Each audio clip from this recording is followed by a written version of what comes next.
Welcome, we're doing the thing. We're back with the thing. Remember when we didn't do the thing? Sorry, that went on for so long, but now the thing is back. Okay, I'll be right. Hold on. Be right back. I'm almost ready. I'm tired.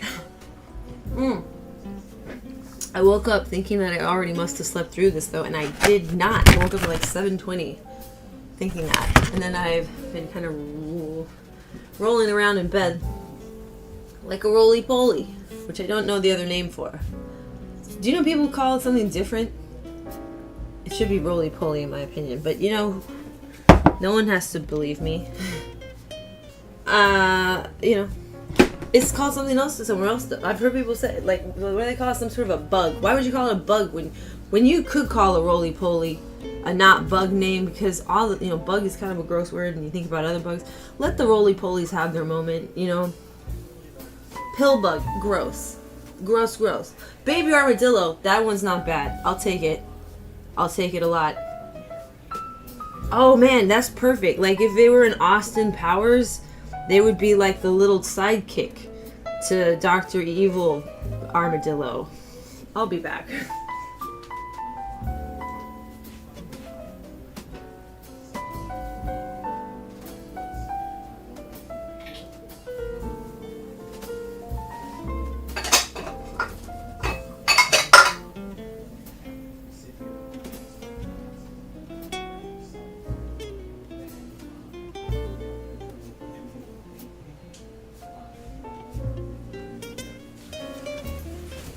I want to make a new character, by the way, that just like says unhelpful platitudes in response to everything, right?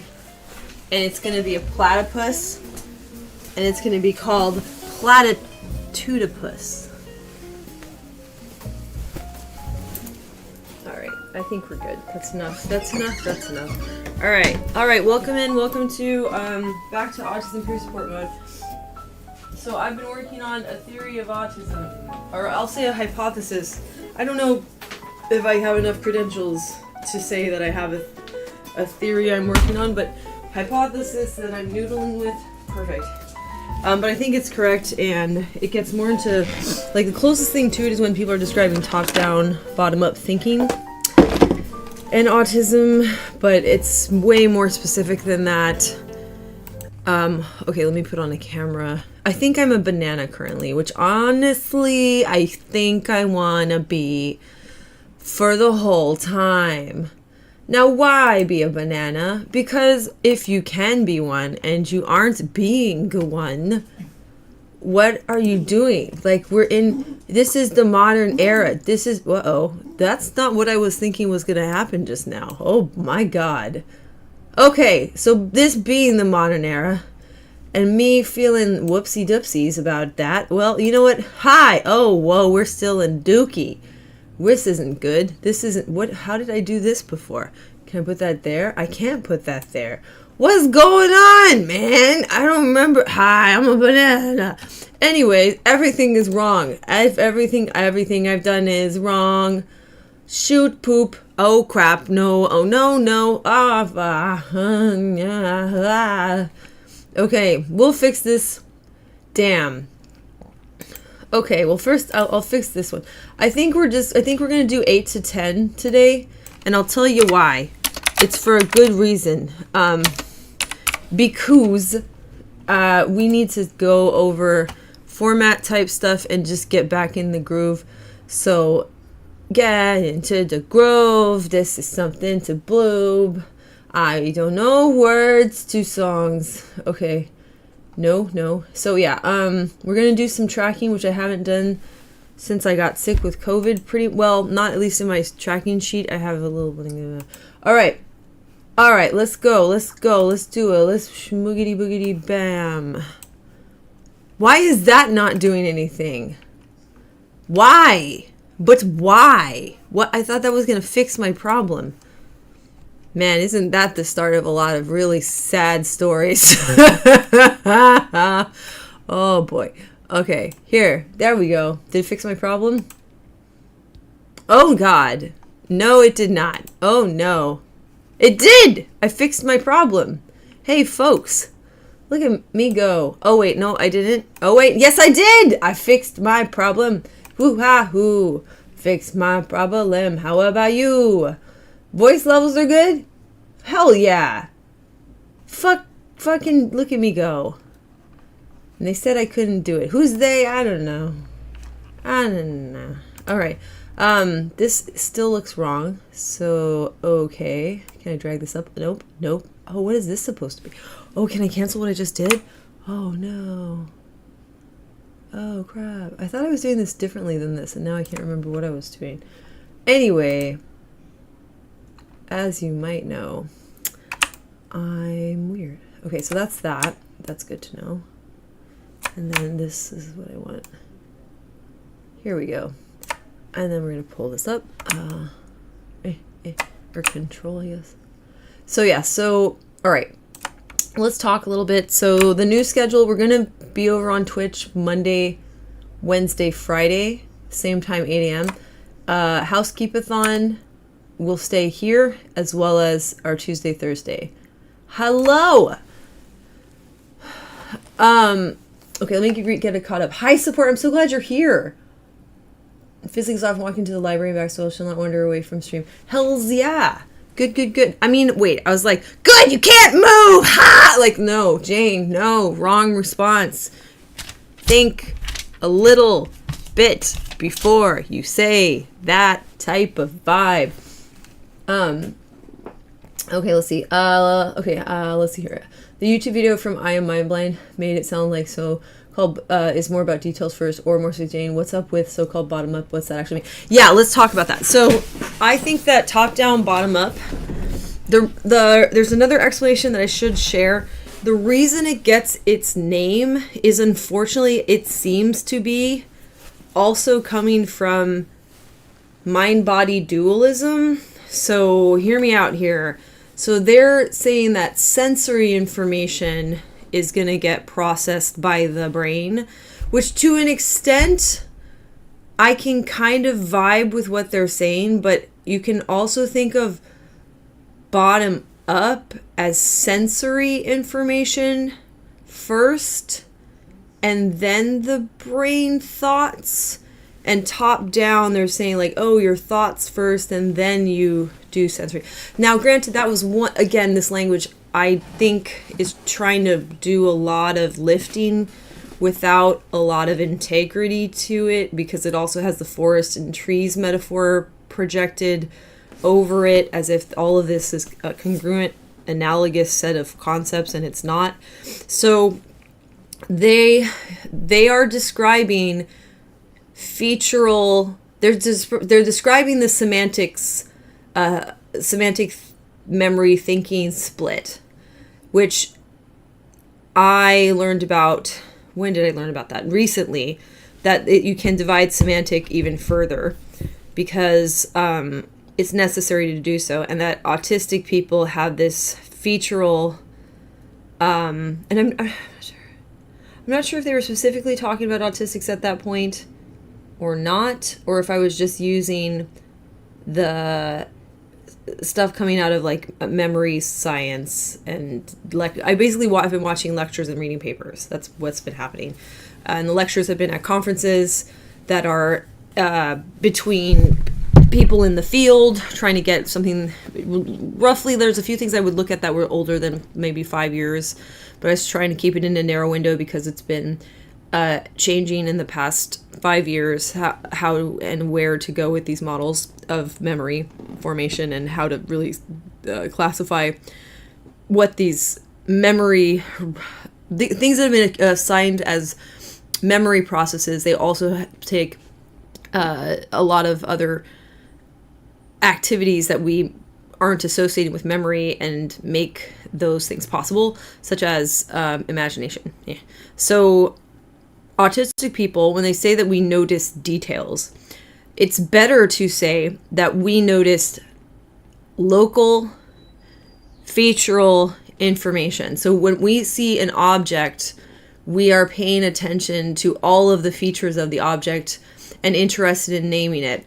And one of the specialists that I really want to go talk to, actually, there's somebody at this point that he's not so big, like he's really not well known at all, but his work is incredible, that I might actually be able to reach him and talk to him about it. And he has an awareness of putting all of this information into the context of an autistic, because he has, the reason I found out about him was he was interviewed speaking about autistics in the work environment. And this was so interesting because I wasn't looking for that at the time. I was just looking for like, what are people saying about jobs for autistic people in light of what I'm learning. And this man is speaking about the area of concern that I have. So, and that's where his research is. Okay, so autistic people notice the object and are noticing the features of it. And the idea is that language itself is actually coming from movement, which would validate this area of thought and theory called embodied cognition, roughly. And machine learning is related to embodied cognition because we need to have a way of prompting AI to mimic our kind of intelligence or to approximate it, for it to solve some of the problems or speak to us while it's solving problems that we are telling it to do. So in order for us to create any kind of intelligence, it has to be one that's similar to our own, in so much as it processes information in a similar way. Otherwise, we wouldn't be able to interface with it at all. We couldn't make that kind of AI. Does that make sense? Maybe maybe the AI we make can make an AI beyond our understanding of intelligence, but we can't. We have to work with the kind of intelligence we have, which the argument is spatial. So it comes from moving through space, right? So when you work with that, then you're thinking, okay, now we get back to questioning what autism really is. And it is a visual spatial processing disorder for sure. And we have problems processing our environments. So the other way to do semantic processing, and remember that semantic is, you can look it up, it's like the meaning of things. And the meaning of words is roughly what we're saying, but we also are saying the meaning of objects. And we use concepts and words to create a relationship with objects within our mind that we then hold. Like I was watching The Dark Crystal with Kyle, and there's a really good line in that where one of the characters doesn't know what written language is. And they're like, what is that? There's symbols here. Oh, that's writing. It's words that stay. So like a word is an object held in the form of our mind collectively working with other minds. And then a written language is that stays, is that process advancing through time to people that haven't interacted with us directly. Just like, wow, right? So, but basically what I want people to know, that I'm dumping a lot of info on you. You could also look at, I can never say anyone's name. I just want you to know I am not trained in an academic setting for the stuff that I'm talking about, largely. Couple minute things that I did in college, maybe, but this is all autodidactic, so I never pronounce anyone's name. I believe it is Lakoff, not Lakoff. I think it's Lakoff. Lakoff's metaphors, if you look that up, there's this nice list of them kept online by a university in Japan that looks like so Web 1.0 that it's ridiculous, but check that out. So he talks about metaphors as embodied as well. So all metaphors are relating back to some sort of physical embodied reality for humans, like or experience for humans, I'll say. So like good is up, bad is down. I'm feeling down, which could mean just even lying down, but it could even mean death. Up is resisting gravity. We reach for things is also positive, or striving. Reaching is striving. So he's all these things where it's like concept that we apply to our daily lives is physical action. Things are looking up. These sorts of things. Okay. I don't see it that way. Eyeballs, right. Understanding is seeing. Isn't that great? Go look up them. They're great. Thank you. My voice, my beautiful voice is so all over the place. And okay, so then getting back to, I'm going to tie this all together. Non-autistic people versus autistic people with this visual spatial processing disorder. And I think everything else is actually downstream of this because it's so important and critical for visual processing to develop normally in order for communication to develop normally. And you can say that we have, in some senses, communication disorders, right? And then there may be other features to autism that go on and around and beyond what I'm talking about, but I'm saying that central to autism is a visual spatial processing disorder, which impacts language, which impacts all of these other issues that can come along with autism. You also have visual spatial processing. So for the non-autistic person, in contrast to the autistic, we are local featural. That's how we work with semantic information. It's working with one object and then listing everything that's possibly a feature of the object until we feel secure about that object. Now we have the object, right? And then other people are global, configural, or configurational. I have to double check. I wrote configurational on my board, and I just want to make sure. If that is a word, I will maybe bias towards that one because I don't know why I wrote that. Maybe there's a good reason. Yeah, configurational. That's how I should say it, not configural. They used it in the paper that I was reading, so I don't know. Maybe we'll say configural, because I feel like that might... Nope, it's configurational. Wait, nope, I made a new word, configuratal, Jane. No, I think... Okay, no, configural is correct. Okay, I think I just goofed there. Yeah, featural configural. There we go. Yeah, this is it. It's configural. I was right the first time, and then my board threw me off. Configural or holistic changes are produced by changing the global form of a face, whereas featural or part-based changes are attained by altering the local form of internal facial features. So configural and featural processing during face perception. We have different face perception. We all probably are familiar with that. We also are better at Where's Waldo. So if there's specific features that we're looking for and aware of, and it's grokked, as some programmers might say, but it's locked into our memory and is now a cognitive representation, we can find that thing faster than the person that uses global configural. Local featural versus global configural. And I'm going to check in with chat in a sec. So top down, bottom up. So let's say, why do I think that is the closest thing to talk about? What is autism? They are saying potentially that the features would be sense data, which they are. Eyeballs, ear holes, touchy things, our touchy little wiggly woos.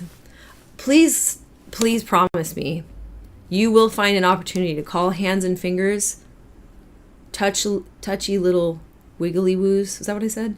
Those things. Please, somebody else do that. Okay. So, right. So you could think of this as sense data being interpreted first or locked into first. Whereas I'm going to now argue something really interesting.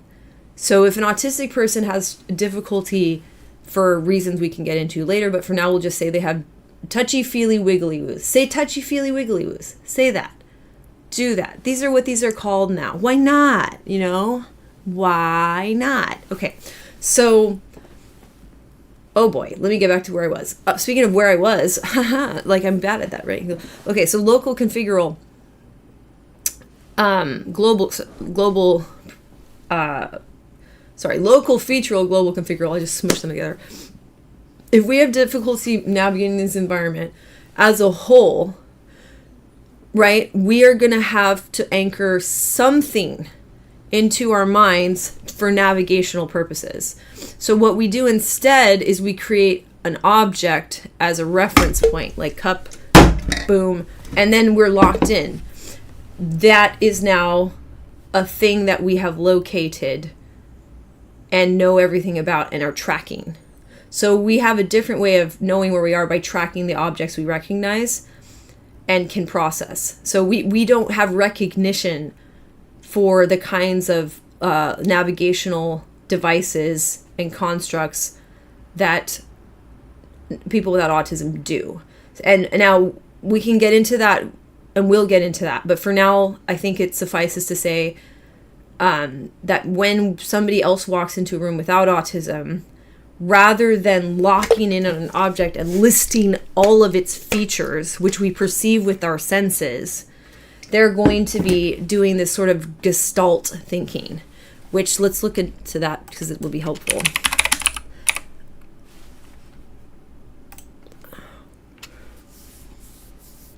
And see the forest for the trees. This is how we end up with this metaphor. It's so frustrating that we end up with that metaphor and it's completely outside of any context, so it doesn't help. Are all Gestalt learners, children with autism who are autism Gestalt language learners? I don't know if I even agree with that, to be honest. See the whole picture as more important than the individual piece or component. So they have just said something contradictory here, and I don't think this makes sense. Gestalt language learners process language in chunks rather than one word at a time. So if they're saying maybe for language we do something different, I don't know, but that seems wrong. Gestalt learn, focus on the whole picture versus, oh, this is so fascinating. Learns language in chunks, views phrase or sentence as if it is one word. So let's talk about this. I guess I have to do something different. I can't use Gestalt because it has too specific of a meaning. That's really frustrating. Oh, no. Yeah, I don't learn like this. Okay, that's very strange. Analytic Gestalt. Let's look at this. I don't know if I agree with this. Now we're on to something else entirely. But I think I am analytical. What? But I'm hyperlexic. What? Hang on. What? Okay, let's talk about this. I think this theory is wrong now. Based on what I think. Okay. So, what? Okay, well, I'll get back to chat in like an hour. No. You know what? I'm going to set a timer. I will address chat in the next 5 minutes. Okay. So this is wrong. And this is, according to my hypothesis, this is also wrong. So a child might learn the word truck and expand into big truck coverage. Gestalt learning makes that truck is so big and the child may repeat the entire phrase when they see trucks. That's not right. So, all right, let's start over. So I'm saying that autistics learn using one object where they are. However, and when I say where they are, my idea is that the self is an emerging property of asking continuously, where the hell am I? Because if you don't ask where you are, and I mean this in that embodied metaphor sort of way, how are you supposed to reach goals? How are you supposed to keep yourself safe? How are you supposed to do anything if you don't know where you are? So I think that as the where and R, where is a proxy for space, R is a proxy for time, got more complex and complicated because we make tools with R. What do we call them now? Touchy-feely wiggly woos. We make all these tools with them. We make our environment more complicated, which makes our lives more complicated, which, you know, our language is also adapting to this. So as we have to move through something more complex, we're going to have some ability to meet and match that complexity, which I'm going to suggest is language and also this concept of I becoming the self. Anywho, so non-autistic people, oh, gosh, I'm going to have to find, let's look at this top-down, bottom-up processing let's create examples. Give me concrete examples, which is a lower level of abstraction so I can see. Okay, so they're saying top-down. There's always bias of environmental factors on a personal perception of the stimulus. This is known as, here we go. Top-up processing uses models, ideas, and expectations to interpret sensory information. Bottom-up, taking sensory information, then assembling and integrating it. Okay. Can we comment together about how this and this don't seem connected to either one because of the way that this has been designed? Isn't that annoying? So I don't like this. Like, I guess that's supposed to be all on the left side and that's supposed to be all on the right side, but the way this is designed is frustratingly not connected in the way it should be. Okay, like make this purple or something. I don't know. Okay, so what am I seeing? Taking sensory information and then assembling and integrating it. Okay, top up is what they're saying. Wait, top up? You mean top down? The fuck? Sorry. I was getting too distracted by the fact that this is not a good way to design this and that I didn't notice they wrote top up. God damn it. Of course they did. Of course they did. Jack Weston, you dear, dear man, you need to fix this in so many directions. Is that something I've seen before? So, all right. This is not good. Okay, let's find you a better one. Sensation is the bottom-up process by which our senses, vision, hearing, smell, touch, receive the and relay. Okay. Perception is the top-down mechanism that our brains use to organize and interpret. Okay, so that's impossible, right? What I'm saying is that autistics have a library of things that they have seen before as well, but that library is extremely specific to an object.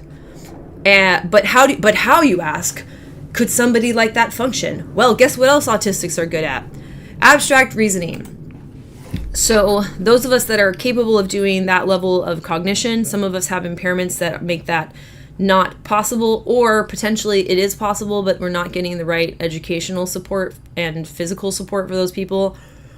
Because some people, autism has issues with controlling the body.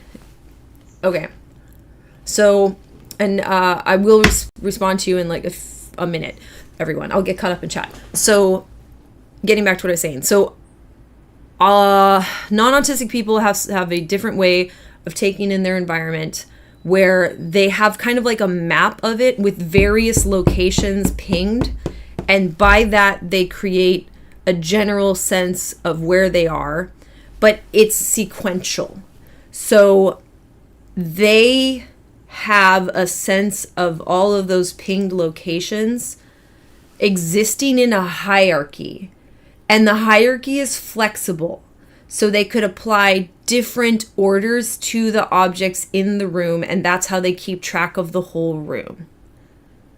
This gets into something called place and time cells. I'm just going to dump out the terms you might want to search if you want to see all of the things I'm drawing from to create this, I hope, novel way of looking at it. If somebody else is thinking about this, I applaud them, because I think it's right, but also, can they call me?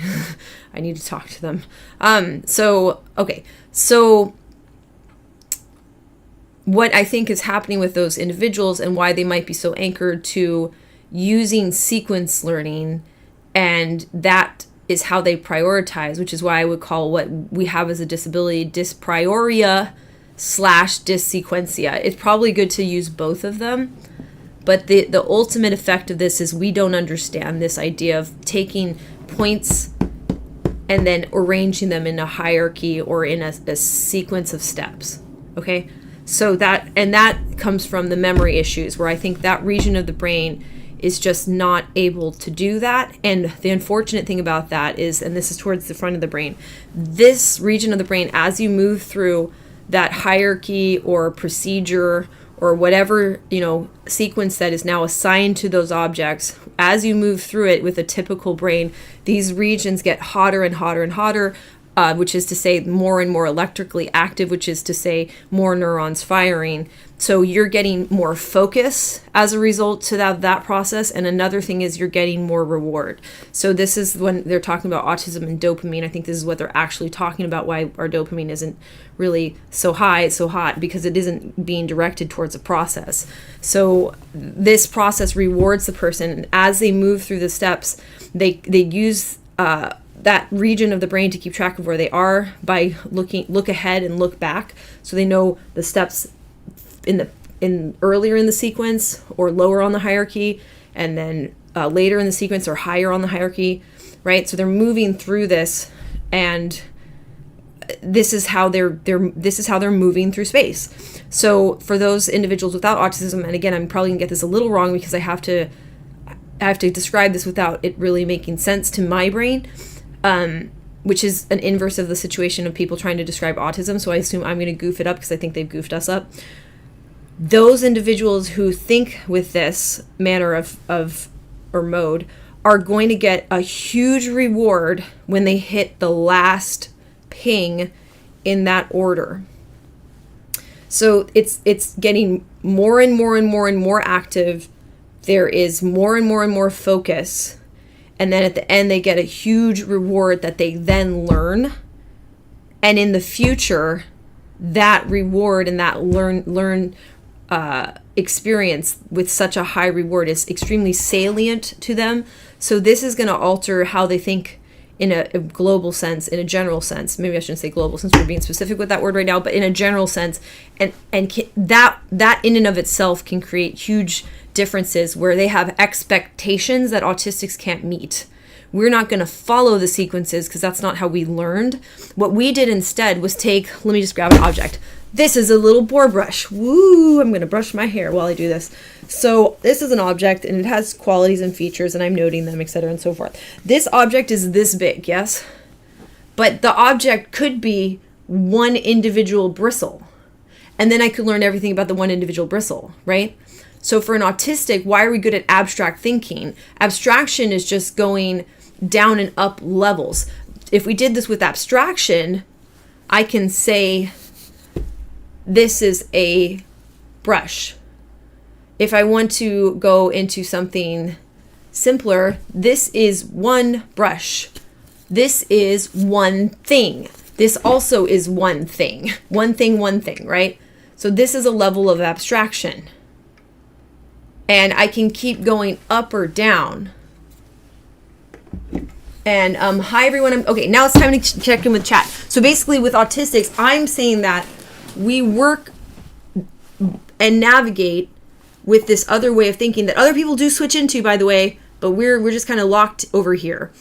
We work it out by thinking, here's a smaller object that I can process, but here is a larger object that this smaller object is only a feature of. So this smaller object has features, but once it's part of a larger object, and this can be a more abstract object, there's also shared features. So autistics potentially could be really good at figuring out analogies that make sense, which is basically logic, right? So if we could be potentially very, very skilled due to practice of how we process the world in figuring out if an argument is sound, valid, true, all of these criteria.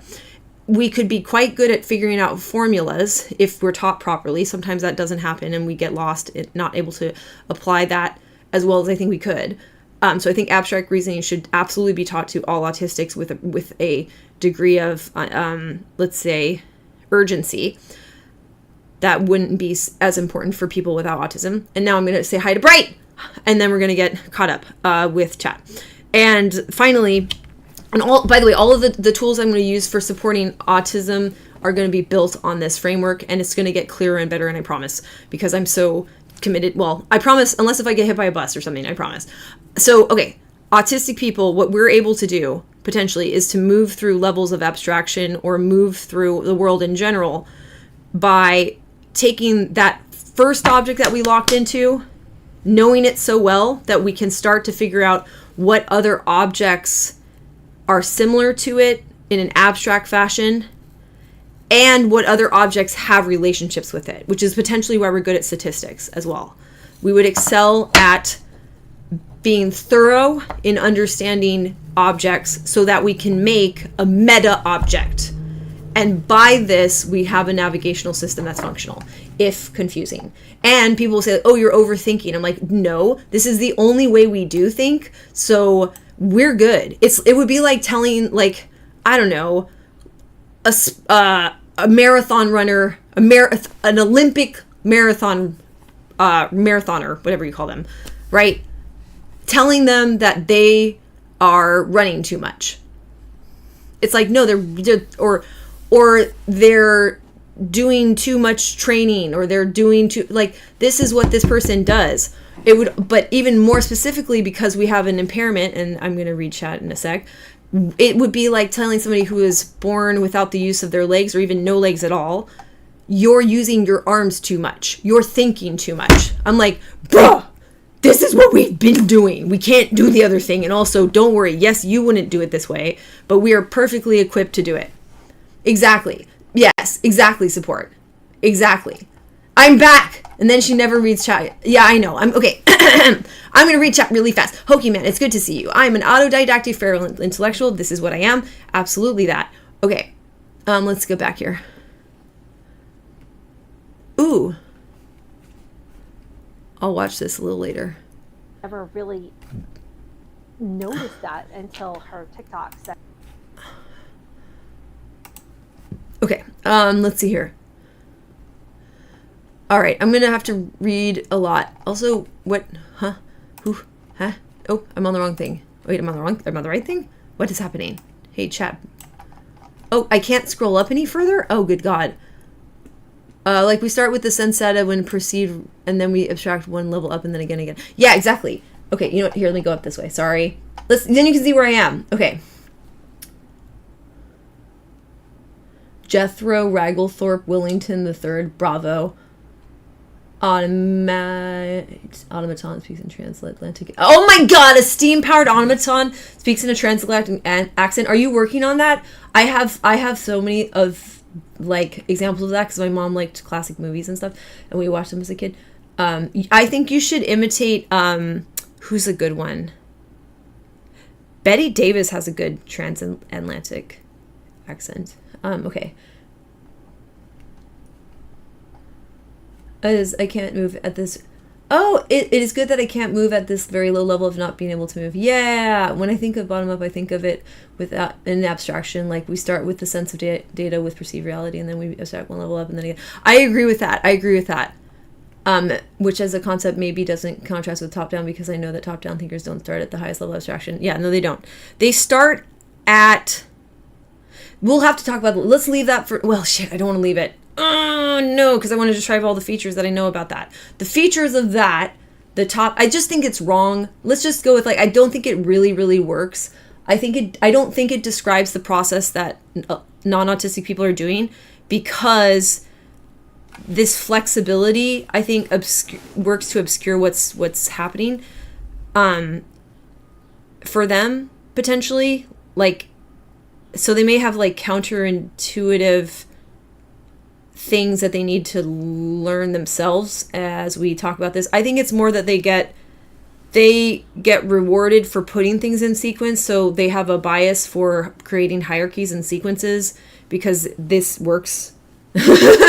Okay. I'm going to a restaurant that was used in this video. Okay. I was just watching that video before starting. I would definitely relate to how she's framing the autistic experience as it pertains to how she breaks down bottom up thinking. Yay. Here again. Yay. Just scheduled. Lease signing. Congratulations, Shade. Okay. And then let me say hello. There's somebody new, I think, or somebody I haven't seen. But yeah, I'm an autodidactic feral intellectual. It shows, I'm sure. Okay. Oh, nail polish. Hollow taco nail polish. Let me just go look at that. Also, did I just mess up my chat? You know what? It's okay.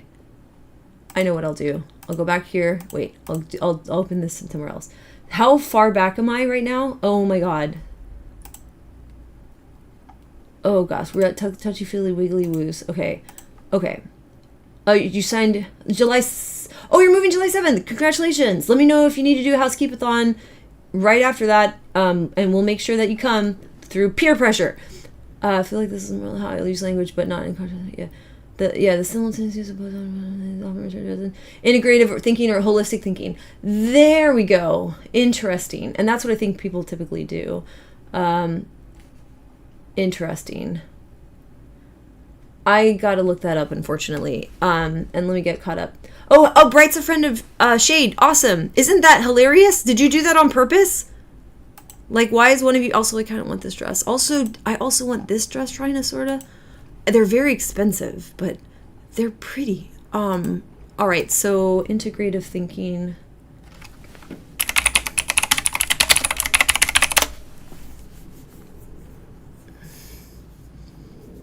What? Leveraging the tension between... What? Integrative thinking is about leveraging the tension between models to create something new. That can't be it.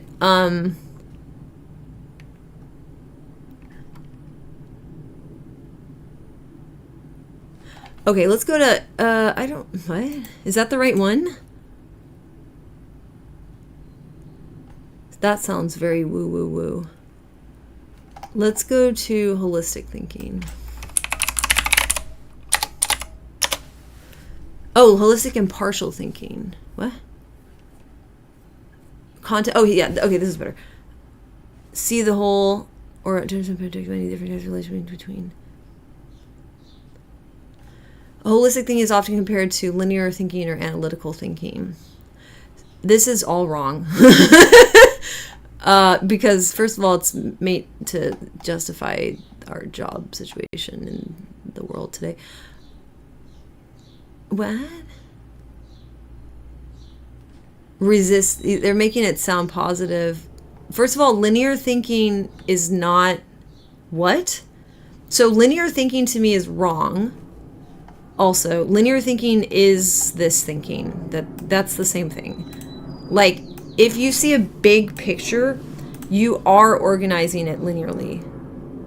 Because all of those... Oh my god. If you're seeing a big picture or a hierarchy, if you're seeing things as part of a whole, then you are creating linear relationships. like, this isn't the difference between 2D and 3D, bro. That's not the right analogy. Keep your objective in mind. So stay focused on the bigger picture. See, they're wrong. Especially when problem solving. One of the parts is that many things seem like opposites actually share a connection. And there is a dialectic can help you see how a site. So a dialectic, the best way to think of a dialectic actually is to think of it background, foreground, but it's actually still linear. So anyways, this is just wrong. That's okay though. Yeah, consider alternatives. Alternative what's? Alternative sequences, perhaps? Other points of view, which are also going to put things into a sequence if you think this way. This is wrong. Okay, so whatever. Masculinity was a bad idea. It confuses people. And a lot of things that come from, like, the dudosphere are bad. Okay, so, did you get a dopamine reward for reaching the goal, separate from any specific satisfaction to the... Yeah, exactly. And that... I don't know how that dopamine reward works, so I won't speculate too hard on it right now. But yeah, something of that reward also would change how they think and compare different actions. Think about and compare different actions. Abstraction is a way of reducing the number of objects details you're processing without relying on visual spatial. Yeah, exactly.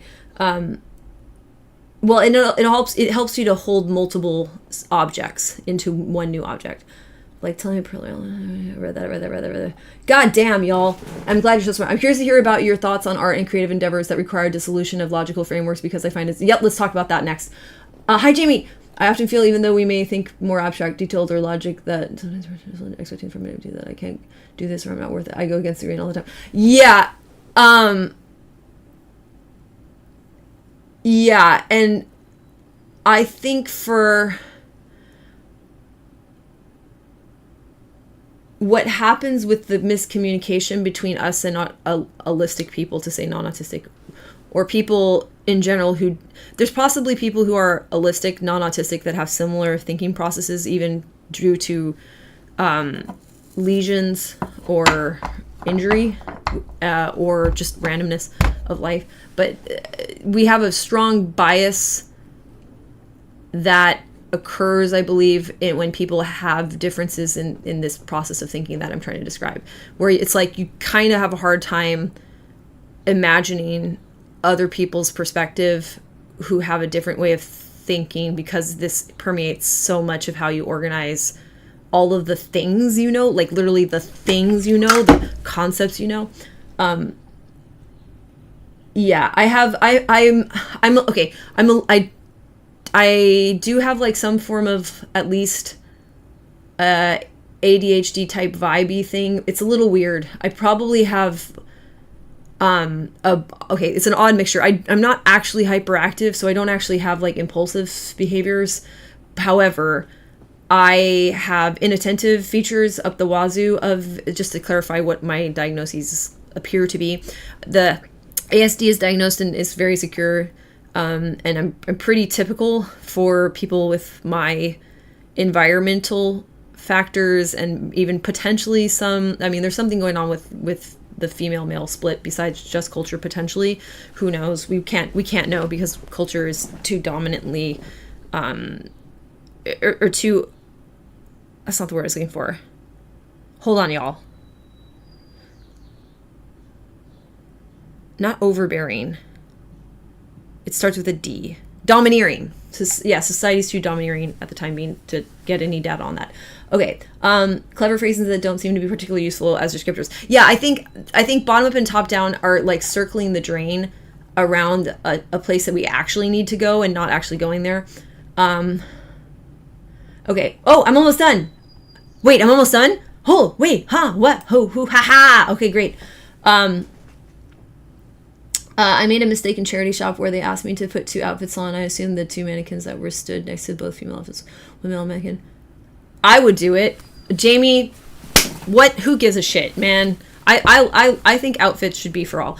The instructions put those, okay, done. Okay, there was a detail I missed.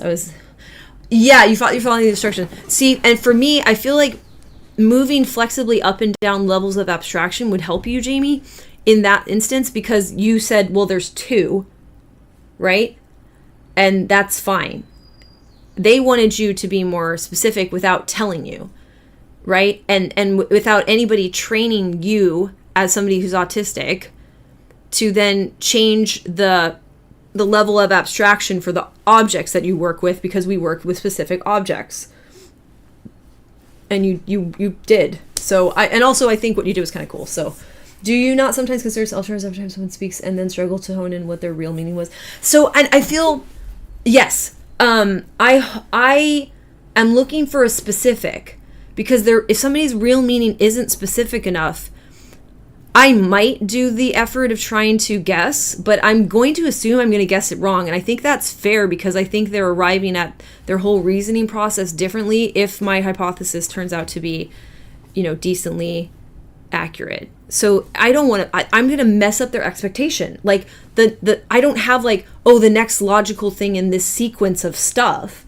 I don't understand this hierarchical thing or this linear thing that they're doing. My therapist that I talked to, were talking about a deadline thinker. So they're like, this is where we're supposed to end up. And I don't think that way.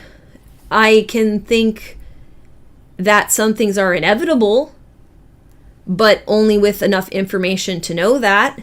So if you give me enough information to say in this universe, this is the only possible information that fits here, I can do that. Mutant,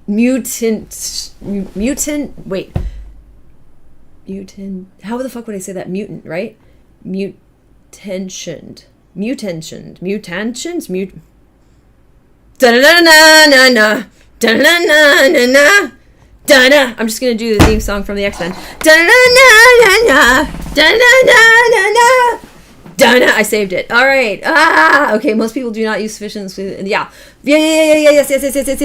Yes. Most people do not use sufficient specificity in their language choices for my purposes. Exactly. And potentially, when we ask them for clarification, they can get angry at us because we're potentially calling them stupid. We're calling them out and grilling them on what exactly they mean to try to, I don't know, make them. But then if you can't answer the question and you feel stupid, I'm like, okay, that makes sense. There's times that I feel stupid because it's in my areas of what I'm not so good at. But also, I think I'm pulling them out of what they're good at and putting them into something that in this particular time and space they didn't work on.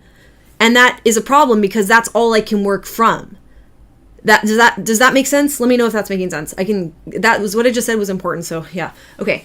The pressure to do the right thing. I sometimes don't have time to consider the other point. I'll be more in line with chat now from here on. Have the time to consider the other points on the spot in the menu.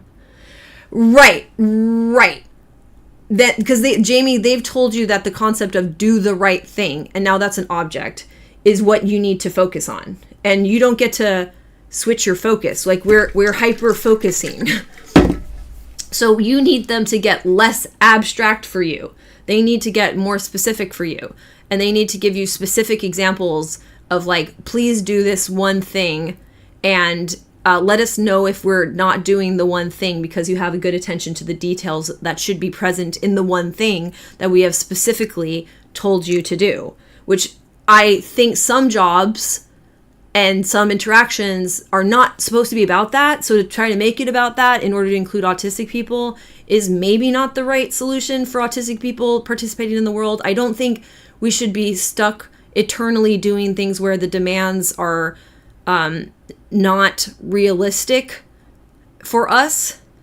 Now, again, that's going to take, what does that take? What do I think that takes to go from that problem to where we could be? I think autistic people, we need to get into a big old clump and talk to people in places of authority who can then get us into research.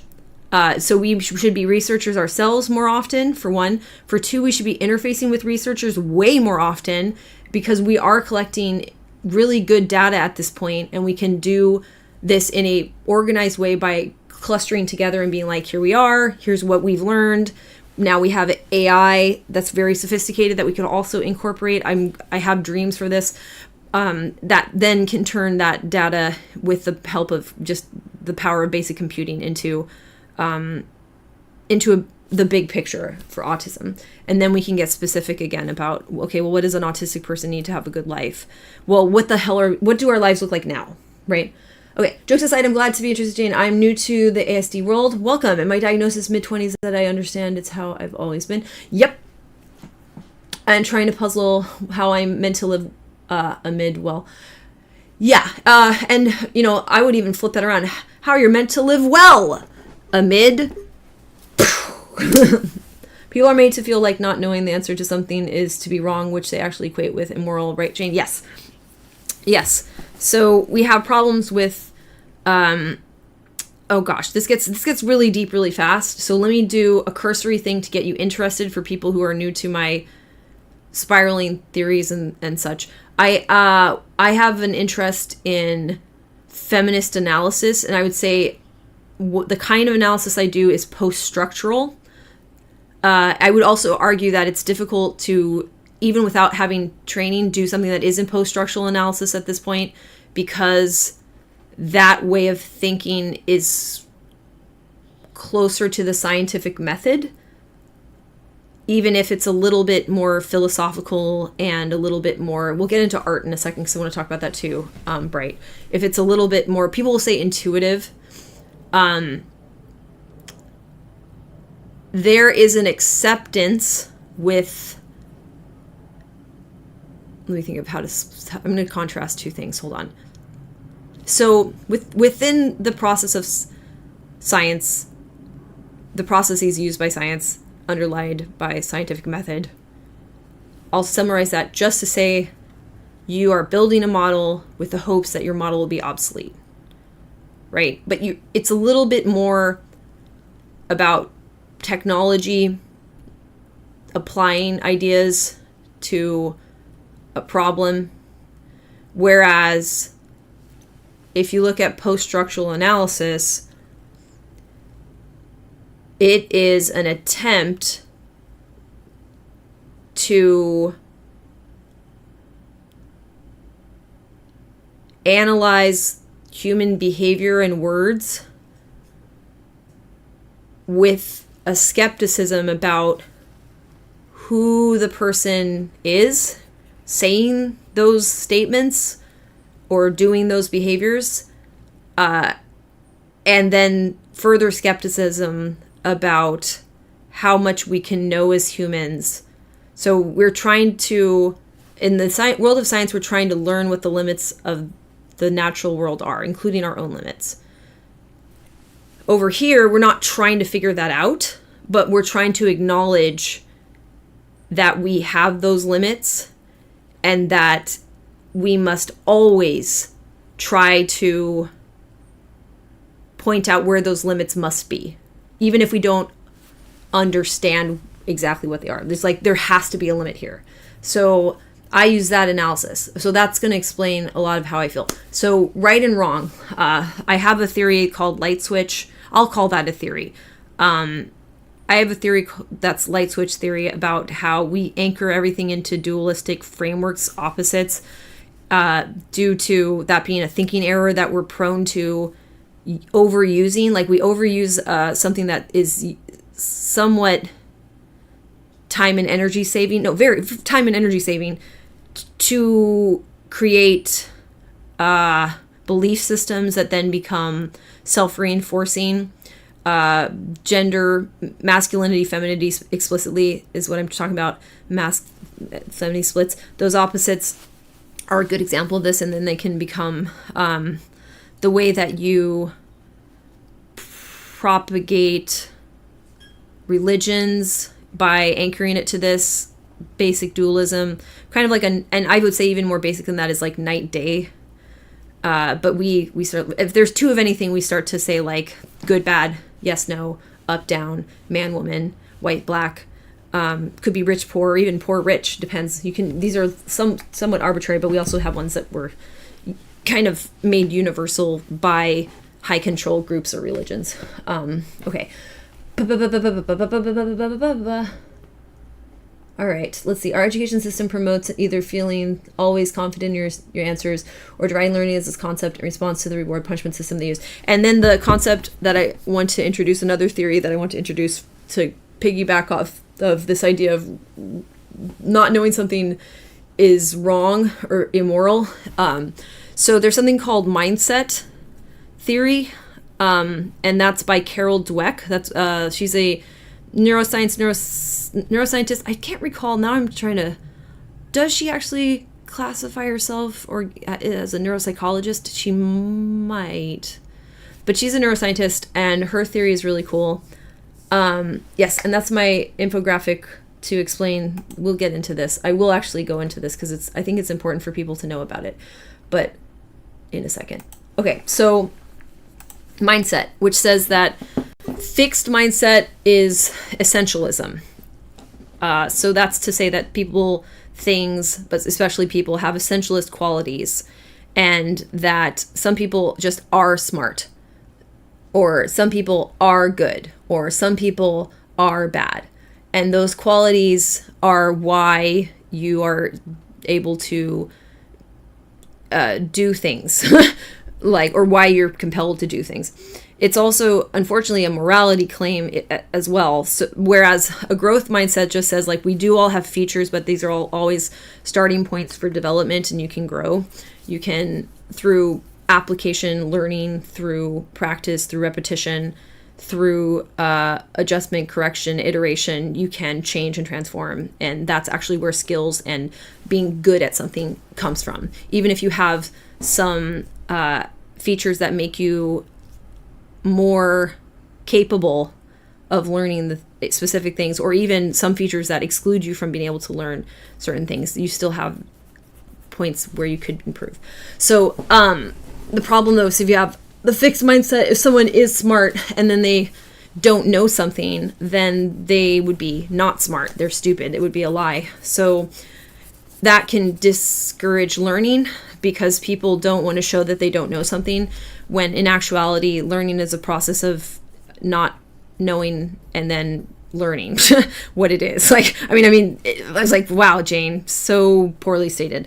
Learning is a process of, for example, training your perception to be more specific and accurate, or excluding things from a category to know what exactly is part of the model and what isn't that you're building. So fixed and growth. The problem with fixed and growth mindset, even beyond that, when we get into society at large, so let's say masculinity, femininity,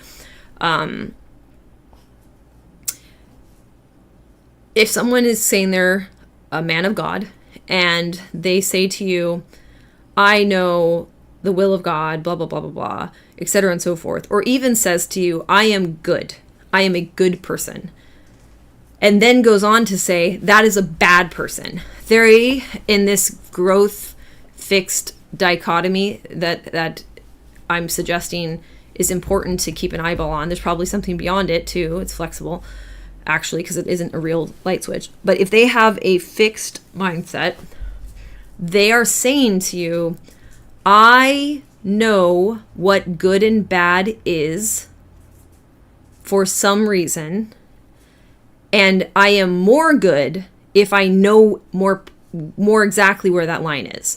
Only a really good person would know what is truly good and bad. So one way you could show with this oppositional way of thinking that you are a good person is just by saying who's bad. And you see this behavior everywhere. Like this is ubiquitous. You don't have to go far. You could, wherever you are, I don't care, you will find this behavior. Okay. Carol Dweck, my work bridges developmental psychology, social psychology, and personality psychology, and examines the self-conceptions people use to structure the self and guide their behavior. There we go. Thank you. Thank you very much. But that can discourage someone who can't do something from even learning or bothering, as if it is preset that they won't ever be able to. Is this true? Yes, Jamie, that's correct. Yeah, a fixed mindset is extremely damaging and wrong. But it's easily reinforced because it's already been taught to us thanks to certain institutions that I probably have poked without directly naming at this point. Yeah, no worries. And then since we're getting back into the swing of things, we'll do some tracking in a minute, but let's finish discussing time because, this is a big part of what we do too. to be honest, that could just be another time save for me if I'm forced not to bother investing time in something I will never be able to do. Why would I want to waste the time? Exactly, Jamie. Exactly. And then you don't have to have shame or weird feelings about it. I think autistic people absolutely should be taught to just say, you know what, I'm lousy at that, I'm disabled, or even I'm disabled at that. And this is why I want dyspraeria dyssequentia to be recognized. Personally, I think I want to name it because I came up with the whole thing of like how to view it, which I think is necessary. So I want to name it. But at any rate, whatever I am trying to point or indicate, I think that thing needs to be recognized, because then we can say this is a disability on par with something like dysgraphia, dyscalculia, dyslexia is really well known. Okay, could it be that ultimately it goes back to the human survival instinct and satisfying our needs for security in the way we habitually compartmentalize? Absolutely. Yes, absolutely. It absolutely does. It is safety danger. So the split that they're really anchoring everything to is safety and danger. And you can also, by truly being convinced you know where safety and danger are, create an additional layer of safety within human society for yourself, because human beings will keep you safe because you know where safety and danger is. Simplifying things as a survival strategy, supposing we have more tools in our box to secure our ultimate needs at the core of all institutions. I mean, and that I would say, let me think about what you said there. I would probably shade this differently. So simplifying things is metabolically efficient. So one thing we do is we will default to the group if the group has enough control to make it appear as if they have the right idea about reality. So it's possible for us to impose social reality through manipulating other people or potentially technology to convince ourselves that this is reality, and effectively it becomes reality. And then we don't have to keep asking continuously if we're in danger or not, because other people are keeping us safe by all of us agreeing on this social fiction. But it has to be pretty well, it has to be like a sandbox, right?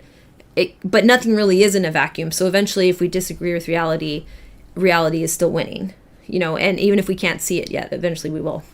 Yeah, culture. Yeah, and the language I'm using so you can track it, I really, really, really, really, really, really, really, really like the work of a specific neuroscientist who does work in the emotion theory, and her theory is the theory of constructed emotions. And to an extent, she works with other people. I wouldn't say it's purely her theory alone, but I'd see her as the champion of it, as well as the pioneer of refining it into her own, which is like the theory of constructed emotion. But she's not the only person working on this, and she isn't the only person that came out of that school of thought. But her name and her book is, let me start with her book. So I want you to remember it and read it. How Emotions Are Made. And she also has a ton of really phenomenal resources online that she puts on her YouTube channel, as well as there's a ton of really good interviews. But Lisa Feldman Barrett. So she would call culture is social reality.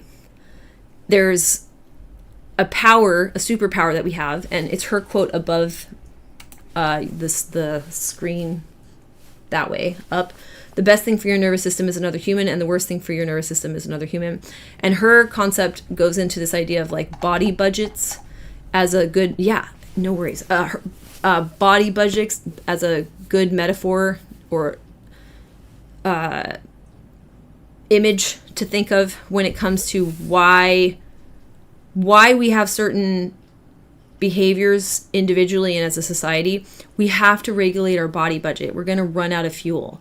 And there's certain things that we need to continuously scan and check and deal with, but we want to minimize the cognitive load with knowing that we are going to always have to check if we're okay, look for safety, look for danger, look for safety, look for danger, look for safety, look for danger. So if our society seems to have done that work for us, which is social reality, and maybe has even made, even if they're wrong, institutions that reinforce the rules that they're imposing, so much so that it does save you metabolic energy, you can just go with the status quo. Then you have a social reality that may be quite harmful. Like there's the 12, 18 and counting or whatever. There's like, what is it, shiny happy people? I was just seeing that documentary came out about the do-gooders or whatever. Something like that can happen where you can have a cult, you know what I'm saying? Let me turn on the fun streamer lights. All right. And then I wanted to respond to what you said a while back in chat. So I'm a musician. I trained and did some professional dancing, but I was really, really into ballet and trained like professionally with that. So I have many comments on the arts, and I'm a rapper, and I do art and I draw. Those are my drawings. Over there. Those are my drawings. That's my drawing. Okay. Let's see. What did you say? I wanted to answer it, and then I'll get back to this topic, and then we'll start doing some more peer supporting types specifics. So what I want us to have is like a good mixture of figuring out together, kind of like a throw spaghetti at the wall, see if it sticks vibe with things we've been testing out, brainstorming, sort of like show and tell, a little bit of that, but also I have some practical tools that I would like us to workshop together and try out and iterate on together. But some of them I'm probably going to refine up to a point where that's just what we do. And there's a few that are in that camp. There's like a couple tools that we can do. Okay, where were we? So, okay, you're curious about to hear your thoughts on art and creative endeavors that require a dissolution of logical frameworks because they're fine. So I think that, can you expand on what you were saying there with logical dissolution of logical frameworks? Because I think I'm not yet following what that phrase should conjure up for me. So I'd like to have more of that. Can culture link us to those social hierarchical ghost dance ritual with hunt gang attack type stuff? Yeah. Yes. So yes, so what can happen is if your social reality identifies something as a threat and your social reality is what's producing your sense of safety, you can create something like a witch hunt. You can say like, you can scapegoat things. Say like that over there is the problem. The problem is this thing. And if we only get rid of that, everything will be great. And the problem there is that the actual problem is you're saying something that reality is disagreeing with. So you find a scapegoat instead of saying like, oh, our entire framework is bullshit.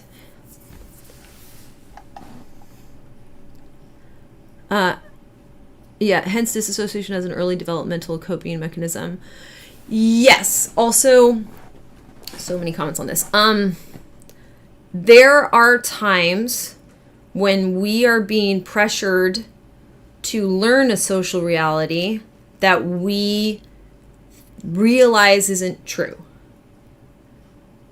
It's possible that the brain resists that, and that could also account for some of the disassociative features that we're seeing, where you create different pathways of neural activity, different states, if you will, that are more disconnected, where you can avoid learning those things that your brain is also in disagreement with. like you know, cognitive dissonance as a concept. I kind of want to poke at that in the future. I'm not going to touch it right now because I don't feel prepared to. I think that is also going to be impacted by autism, such that it starts to behave strangely, or autistic people can seem to be, some of us, less and more vulnerable to peer pressure not necessarily groupthink, but I think that autistic people may experience more cognitive dissonance because people are giving us models that can't be right, as we are doing something physically different with our brain that makes it impossible for that thing to be true. Like, if the model of humans and human behavior that we are given were true, we just simply couldn't exist. And we do exist. So either we're unaware of what's actually going on with us, or we're distorted or delusional or something like that ourselves, or we are resisting information that doesn't hold up to scrutiny, and the scrutiny is our own brains and how it works. Like, if what people have told me about human behavior is correct, then the patterns of behavior I've been firsthand seeing from myself don't make sense, shouldn't exist. Maybe the local feature will focus on the deviance from global frameworks and this thing, I have this hard thing. Yeah, maybe the local feature will focus on the deviance from local and feel. Wait, hang on. And they leads to dissonance. Yeah. Oh, here it is. Yeah, maybe the local feature will. Can you go into that? Can you restate that one, John? I'm not somehow getting the. I'm reading that weird. I think maybe my emphasis is going the wrong spot. So what I was thinking, working artistically by being technically mindful versus having to bear with it. Oh, I don't care where it leads. So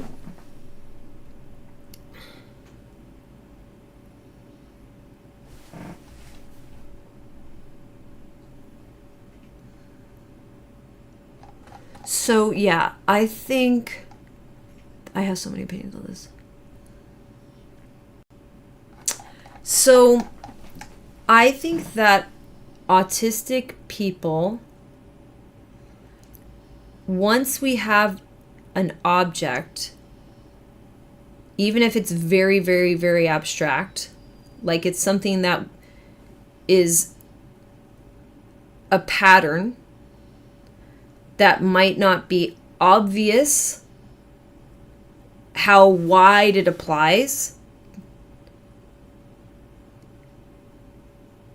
when we do art, if we are more abstract and if we allow for things to be more vague, our tendency is to still describe a specific object. The object, however, may be a pattern that you see reproduced over many different kinds of situations because our universe has certain laws. So I think that an autistic person's art could be more symbolically rich because of that. Not that we can't, let me think of this differently. Not that we can't like free associate sort of art style, but I think we have a tendency, or perhaps even it may be so strong that we're like, that's somehow not quite right. That's sometimes that we would keep adjusting it until it starts to express one of these more abstract patterns, so that our art may be very rich with possible interpretations because there's a layering of patterns. So there, we may find a pattern that is so common that a lot of people relate to the art, but for a lot of different reasons. But I think art generally kind of works like that anyway. It's like you kind of can't help but reproduce some of the patterns that your brain has recognized in anything that you do. Like, that's sort of how it works. And somebody's going to pick up on having a similar pattern, or at very least can invoke familiarity with a pattern that they have mapped out, that they're seeing at least similarities, even if it's a misinterpretation. Okay, yeah. Like, local features that are noticed concentrate naturally on what deviates from our understanding. Like, it needs to be integrated, which makes global more assumed than informed. Local features that are new. Yeah, okay, sure. Is it fair? Could I rephrase that as saying that most of the things we notice are the things that defy the expectation? So we are more. Yeah, I think that's fair. So I agree with that too. And yeah, I think that's something that I've also encountered in what I'm looking at. Yeah, dissonance with new information. Yes.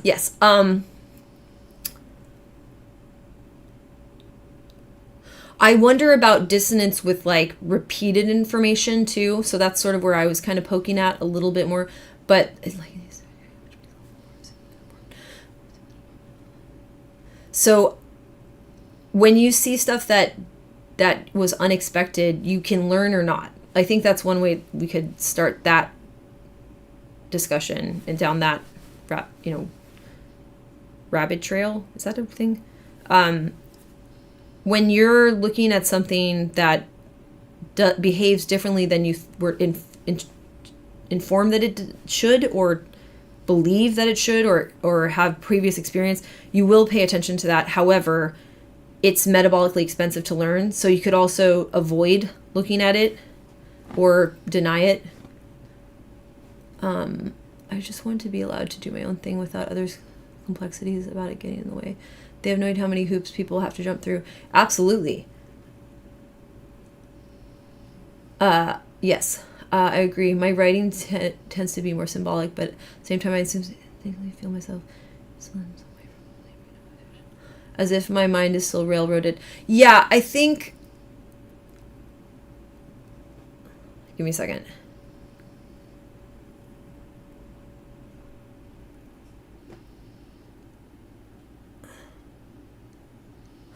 I think that it's possible that autistic people are simply more aware of what it feels like to just organize things based on the features rather than the simple reward of following what is deemed correct, or following it's a sequence. That's sort of it, though. I think sometimes when we see the pleasure other people are experiencing and are confused by it, and maybe this is in art as well, but it could be anywhere really, is there's something about working through step 1, 2, 3, 4, 5, 6, 7, 8, 9, 10 done that does feel good, and we may never experience in any way what that is. And that's okay. So we look rigid because, which is ironic, because this person going 1, 2, 3, 4, 5, 6, 7, 8, they're doing that while also being able to jump over to our region of the brain. So I think they can have a certain version of creativity that looks like they're taking a tangent and then discovering something there, and then they decide they want to go that way instead. So they have like a choose your own adventure, and that looks like freedom.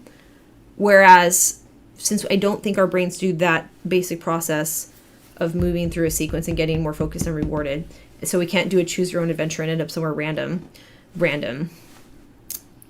But they're still going down another pathway potentially. What we end up doing is saying, I have to describe the universe. I have to describe the universe I'm in. And even if I describe a different universe, it's still describing this universe because of how the contrast works.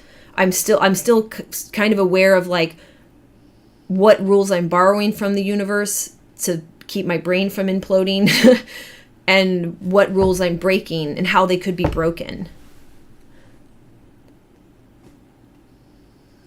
Rabbit hole. There we go. Yeah. Can I try? Rabbit hole. Thank you. And I'm getting no way near, or others. So why the heck do they block even if they aren't capable of comprehending? Yeah. at least I'm not actually going overboard most of the time. I think Hokey Man, we'll chat about that too a little bit. Let's put a pin in that for now, because I would like to, well, you can keep going, but I want to return to that. I also want to know like how things are going, because it sounds like that's also, is that describing something specific that's been happening lately, or more frequently, or something that you've been noticing more? So I'm curious what's been going on, since I haven't had a chance to check in with people while I was hiatus. Perhaps the increased awareness is an increase in how a human experiences something, while others are able to break those metaphysical boundaries more easily than us. Yeah, don't know, but I feel it. That's what I think. And those metaphysical boundaries I think are actually physical boundaries. Like I think that the regions of our brain that are available to us to move and maneuver through the world are very well developed, because we have to, because we don't have the alternative. And the alternative is what most people have, and they have both. It's not like we're two different kinds of brains and they don't do what we do. It's actually that they do both, and they like flexibly move through linear processing and what we do. So what we exclusively do, or distinctively do. Maybe we do a little bit of the other kind, but it feels so not there for me that it's almost like it's at this point I think it's beneficial to think about what my brain actually does and just do more of that. So I think that we have to, how do I put this? We have to know where we are as much as anybody else. And though we may feel trapped in the way that we know where we are, that's just disability.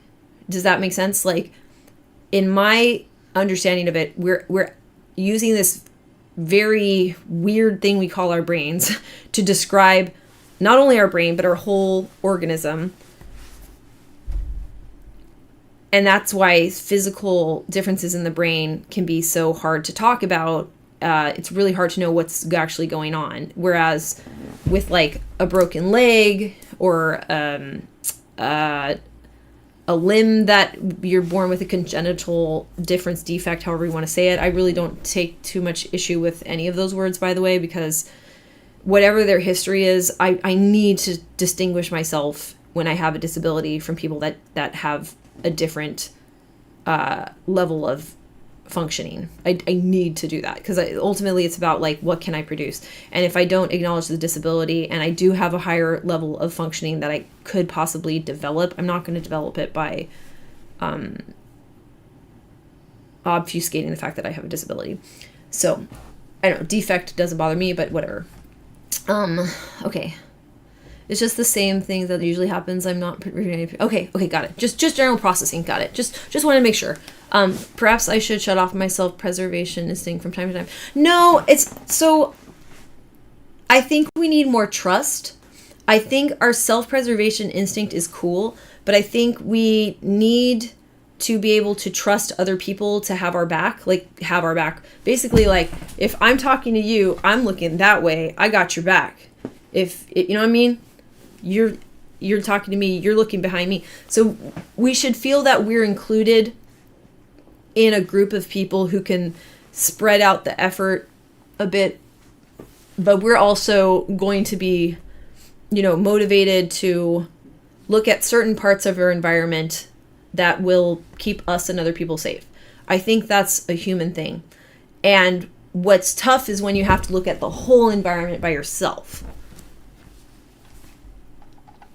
Yeah, and well, trust is something that I want to work on a lot more. It's something that I really like Mr. Rogers, so a lot of the lessons and ideas that I try to push forward are coming from his philosophy of supporting people. He's supporting really young people, but I think it applies universally. So like that little ticker, that's from Mr. Rogers' program, and I want to be like his program. All right. Speaking of that, let's do some tracking. Okay, so there's a tracker. Rowan, are you in the chat? Somebody in the chat who can link the tracker. Oh, also, let me just show you something really quick. Where is it? Hold on.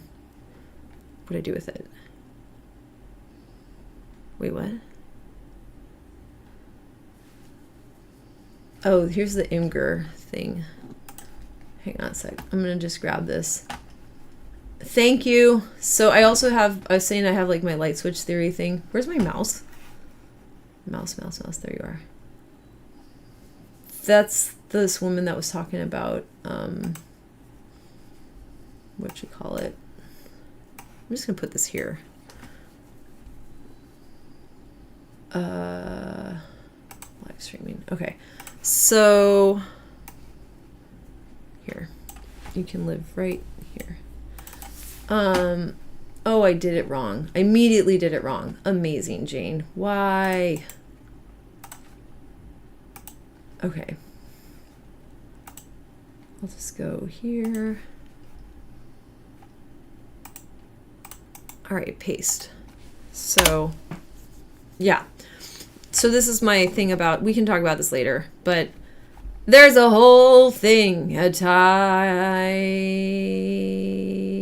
don't want to do it now. But we can talk about that anytime. We can do tracking them if you want. We can talk about it. Okay. So, oh, I kind of like that. Okay. Tracker. Let's go. I'm going to go to this one. I'm also going to go to the easy click one. All right. So look at how much I've missed. Last time I did this was like over a month ago. Jeez Louise. I was basically out for the month of May because of COVID. That was wild. So let's go ahead and go here. So we have ADLs, activities of daily living. So ADL is these ones. We added, or I should say separated. We separated dress into two options, and you could use both with flexibility to adapt to what would be meaningful for you. And then we separated hygiene into like bathing, showering, and teeth care. So that's activities of daily living. This is taken from occupational therapy. This is instrumental activities of daily living. So these ones are all from, sorry. Oh, they won't let me do that. These ones are all from occupational therapy models of like the basic building blocks of an independent life or an adult life or whatever. It doesn't have to be fully independent. It can be with supports, but like, what are daily living objects that humans use and need to use? And then we added on bombs. So the acronym actually is DEATHSHAFT, and we added bombs, which gets into kind of like self-actualization and moving more towards like, what does it look like when your daily life is, deeply human and creating more meaning for you in kind of existential way.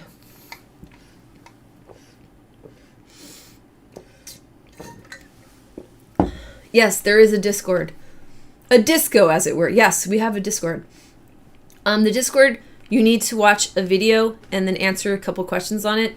It's The Inner Ring being read by me as a banana by C.S. Lewis. Different banana. It's really good.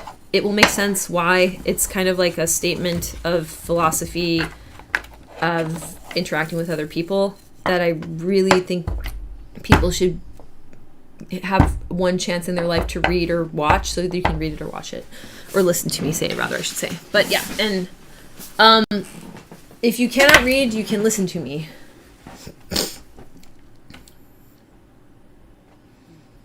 Also, chat must be a nightmare if you literally cannot read. But yeah, I read it out loud too. Okay, so dress, I didn't do any of these yet. I'm going to have to get dressed because I'm going to teach today. I do teaching with like two. I'm going to be focused on just one of them at this point. I teach like rapping and other hip hop art form stuff to kiddos. I ate. I did that. Okay, so there's dress or dressy.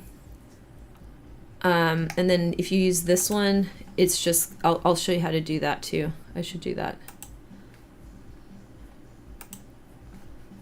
Okay, first I'm going to move this to the right date. Geez, that's wild. That's the longest I've gone without tracking since I started. That feels weird. Oops, that's not the date. Ooh, Juneteenth is coming up. I have shows I get to do. Well, they're like events that I get to do for that. Yay. Also, Rowan, can we make a post today about the music thing on Sunday? I need to go put up flyers. So I'm gonna go do that today. Oh my god, I'm a month off.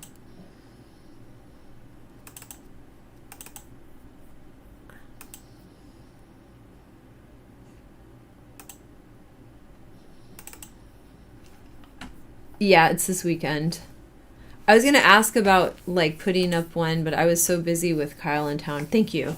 Yeah, make it like please tell people about this, and then if it's something that I can share easily to everybody, that would do it. Because I need to invite a bunch of people. So yes. Okay, so dress, eat, ambulate. I know I need to do these. Sometimes I'll just put an X, like this absolutely has to happen today.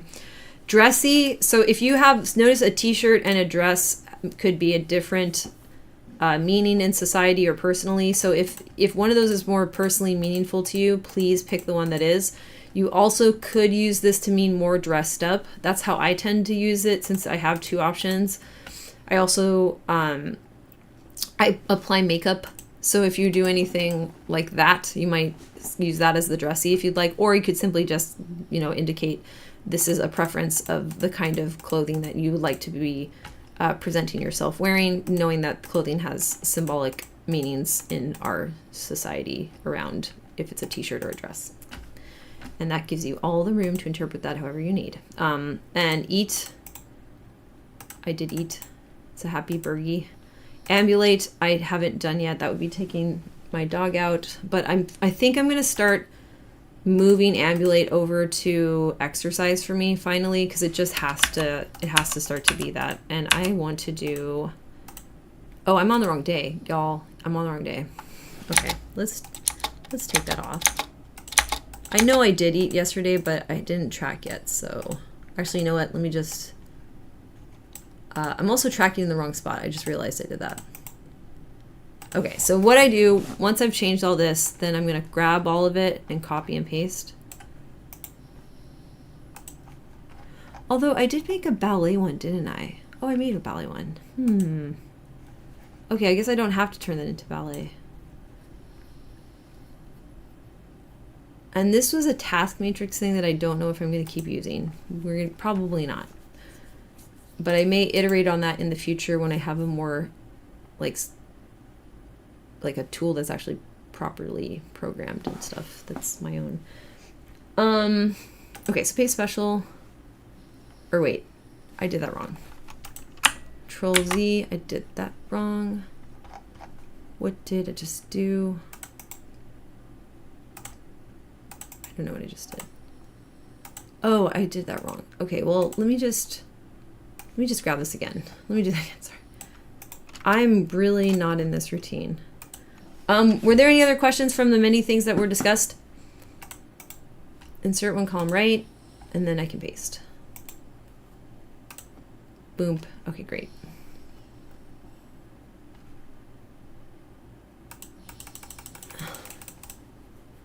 Okay.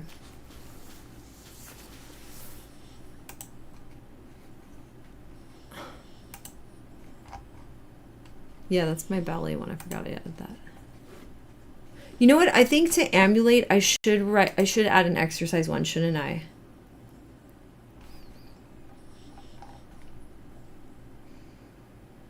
I read something very poignant about the nature of clothing and nakedness, and so that sounds interesting. Feel free, if you have the link, to drop it in. Okay, copy, paste. I'm just gonna say boop boop boop boop boop boop. How have I been marking breaks? I don't remember now.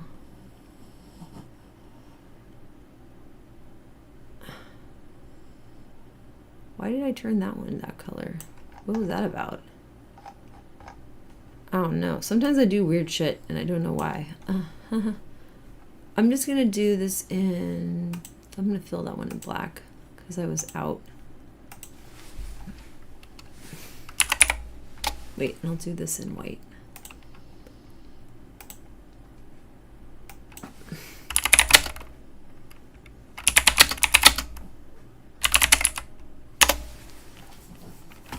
Hey, why didn't that do anything? Oh, that's a formula. How the fuck did I get into formula? Not what I want.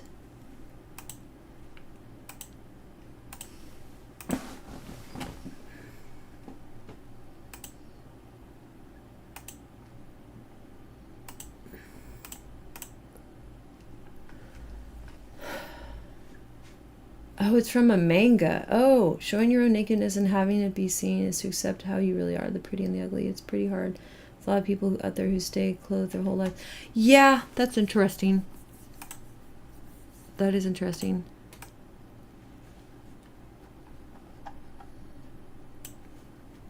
I think that isn't that sort of the argument for the performing arts too, is like, in my opinion, it's showing people a person who is not hiding or covering or creating an excuse for certain behaviors that are currently seen as condemnation on the species, really.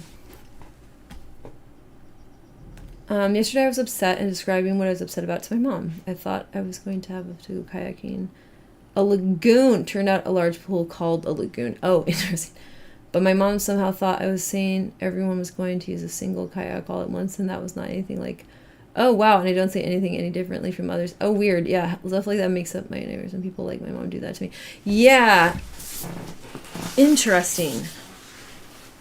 I think I have a habit that I actually want to do more often, where I ask people if something makes sense and ask if they have, like, almost try to prompt them to have questions. That's what I want to spend more time doing. Granted, that's a very specific kind of conversation and not everyone's going to be down for it, and I totally get it. But that's something that I think about. House Keep-a-thon did happen yesterday, but I can't track it. That's okay. Wait, is today Monday or Tuesday? Today's Tuesday, right? Wait, what? Yeah, today's Tuesday.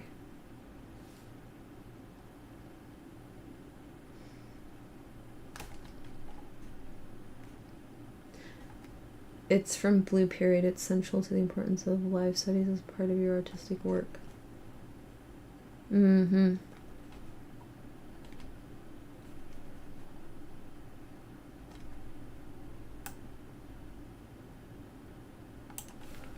What kind of art do you do?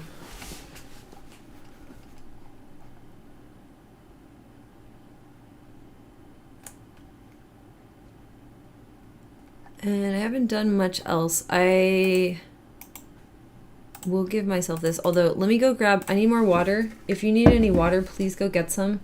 We're just going to go for 15 more minutes, and we'll track a little bit more. I need to introduce more tools. And then Monday, Wednesday, Friday, I'll be on Twitch. So, same time. Probably 8 to 10 this week is realistic, to be honest, because I'm still not kind of back to normal. But same deal, it's just to expand the reach of this without having to get too involved in Twitch, because I think Twitch is really weird and has a lot of problems. But going there in the morning should be fine, because yeah, probably no trolls.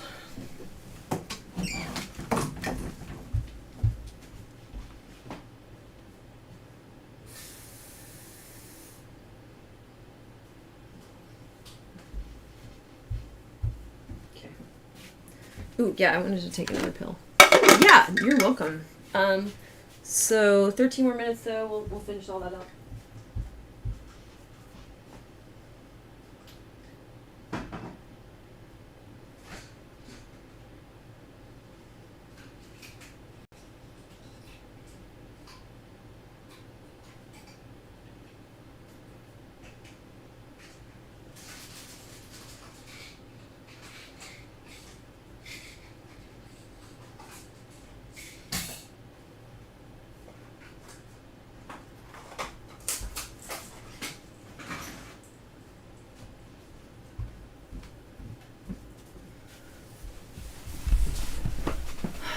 Okay.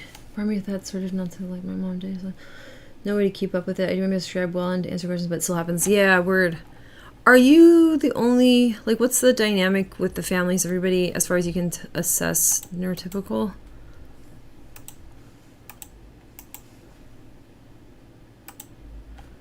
This is becoming others, medical needs, sleep is in there too. Befriending, do that one. And this is others, so and I'll give myself that one. Anytime that I'm like trying to teach, I give myself that one. And this is soothing, stimming, general like self-care type vibe stuff. And brain stabbies. I think I'm kind of okay on that. So all of this is kind of to give ourselves a chance to get on top of alexithymia a little bit, which is an aspect of being autistic that can be challenging. And this is more like, if this is going really well, it's not this isn't about like having a goal or a streak or anything. It's very much neutrally like getting this data and recording it and seeing what happens. And yeah, that's kind of it. Just making sure these things are getting done. And then having that data to see like, oh, they get done more often when I'm doing this behavior, or these sorts of things are happening in my life. Yeah. That's all. I'm sorry. Still not awake.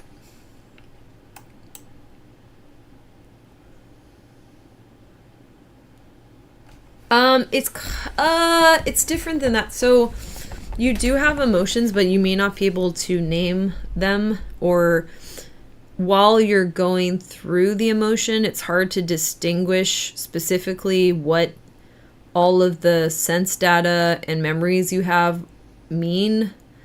You also may have a hard time noticing when you're hungry. Like, it could be,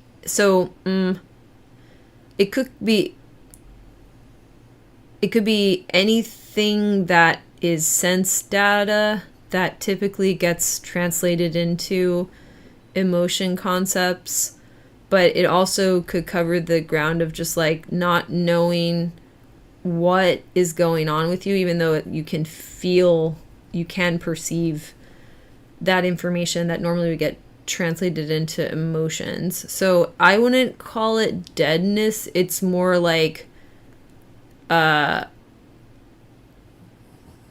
disconnect between naming the sense data, all of it, and memories and how they're all connecting, and experiencing it. So like sometimes you don't even notice you're experiencing those things because your attention is elsewhere.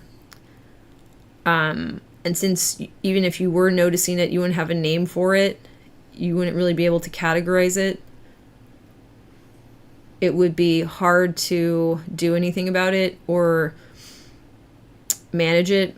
And some of it may have to do with the fact that we're also dealing with like burnout, shutdown, meltdown, all these responses to overwhelm, sensory processing overload. I attribute that to CPTSD and trying to heal it now since I ran away from my family and, as you say, difficult grasping emotion. Yeah, and that's sort of the issue too, is that like autism, and I mean even just all post-traumatic trauma can have similar results on behavior and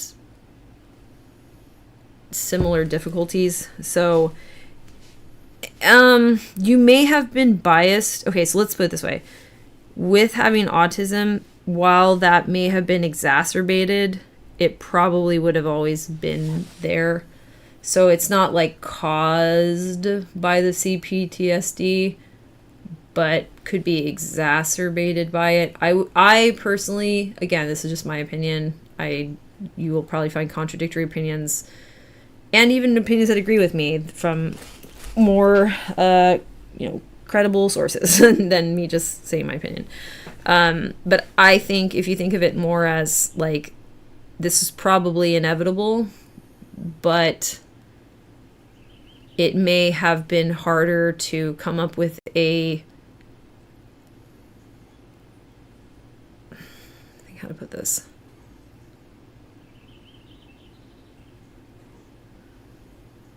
A barrier to the additional stress of trauma, and that trauma may have exacerbated it or created other problems on top of it. I felt the burnout effects come in yesterday after doing a bit of complex detox from electronics. I was like to feel free, but coming back to the joy, I just feel empty in my bones. Interesting.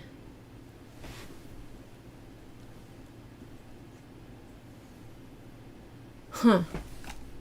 That's interesting.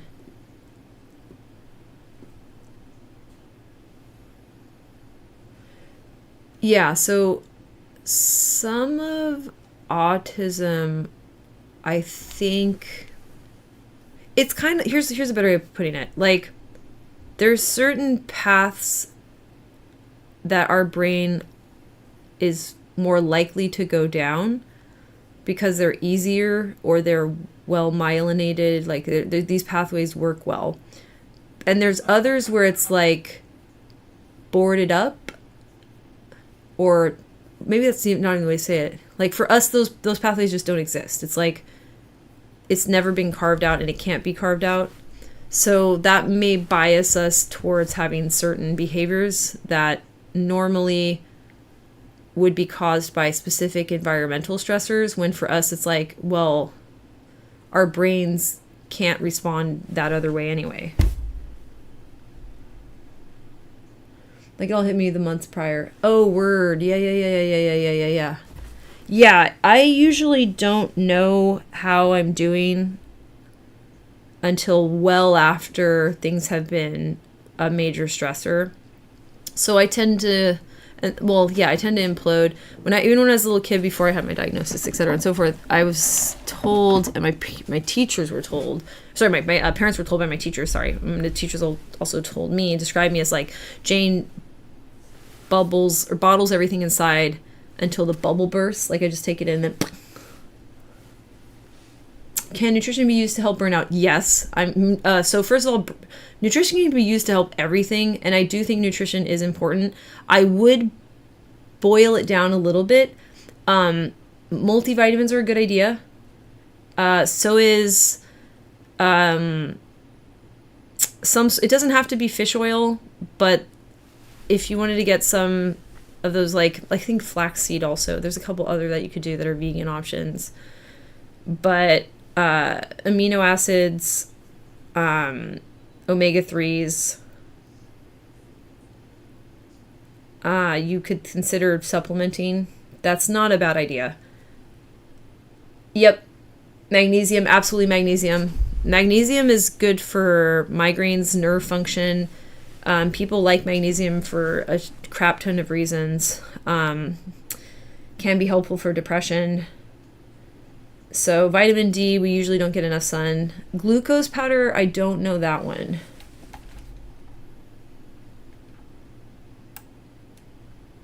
Do you mean glucose or I know a crap ton about nutrition because of being a dancer and such, and yeah, pretty geeky about the body.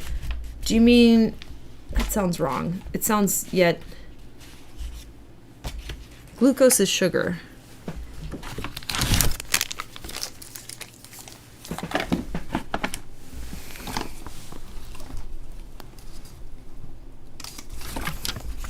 Yeah, mixed veggies.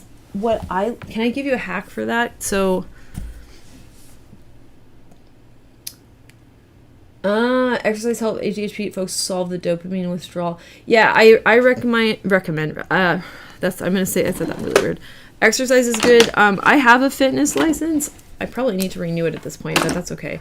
I had a fitness license. I kind of wanted to get a better one anyways, but the one that I have, it certifies me, but it doesn't put me in the position to be able to run my own business, which might be what I need to do, and get the insurance and stuff for that. But yeah, I also want to do some light fitness classes.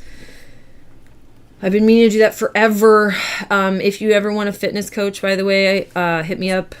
I'm trying to find ways that I can, you know, have a little bit more of a stable income, but also it's like all of us with autism are under or unemployed, so I'm like, I'll just do it for free for you. But you know, if you refer me to people, that's great. But if you want to work on fitness and you're on the autism spectrum, just hit me up. Like, I'll give you a lot of advice as well as like a customized plan. I don't mind doing that for free because so yeah, basically the autism discount is I'll just do it.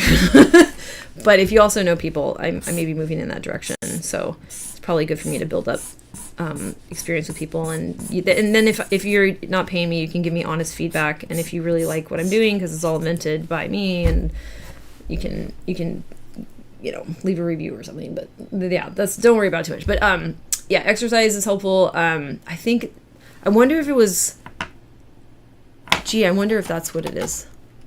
Glutamate? No, not glutamate. There's a different one. It's gosh, what is it?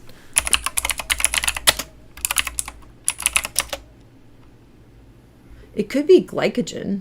Were they saying glycogen?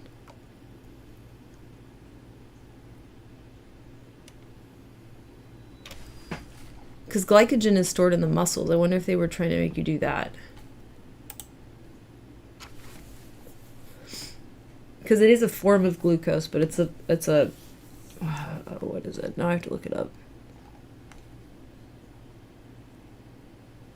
Yeah, it's like a stored, ready-to-use form of glucose. I wonder if they wanted glycogen powder. Let me look that up.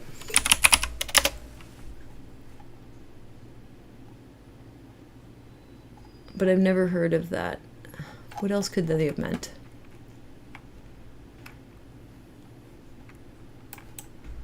Glutamate? That's what I was saying, like, but that's because that's a neurotransmitter. But I think you'd have to take like glutamic acid or something. Do they even make that?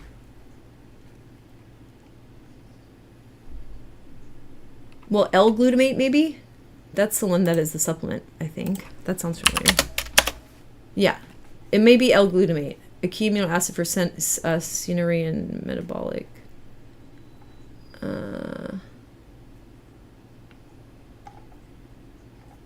I don't know. But that wouldn't be a powder. Would it? Oh yeah, it can be a powder. But that'd be L-glutamine. I'm on a whole thing right now. Hold on. Let me see L-glutamine and autism, or L-glutamine ADHD. Is that a thing? They did find people with ADHD had less glutamate and glutamine. They also found that lower glutamate and glutamine tended to happen in adults with worse ADHD symptoms. Yeah, probably then. It suggested to them that this could be a way to treat ADHD in adults. Note that these are amino acids that your body usually makes all by itself.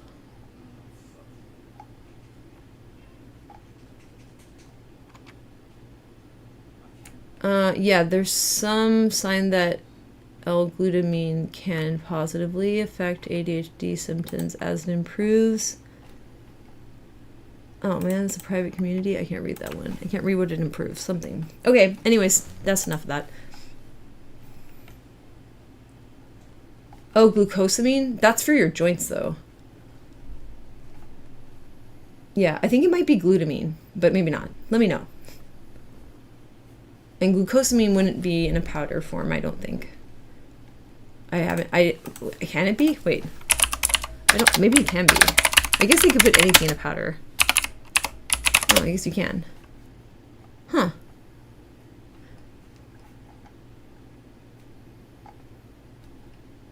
Yeah, it's usually glucosamine and chondroitin, and that's a joint supplement. But it could do other things too, I guess, huh? Glucosamine is used by the body to make other chemicals that build tendons, ligaments, cartilage, and the fluid that surrounds the joints, synovial fluid. Glucosamine might increase the cartilage and fluid around joints and or help prevent their breakdown. I'm going to bet that it's going to be the L-glutamine.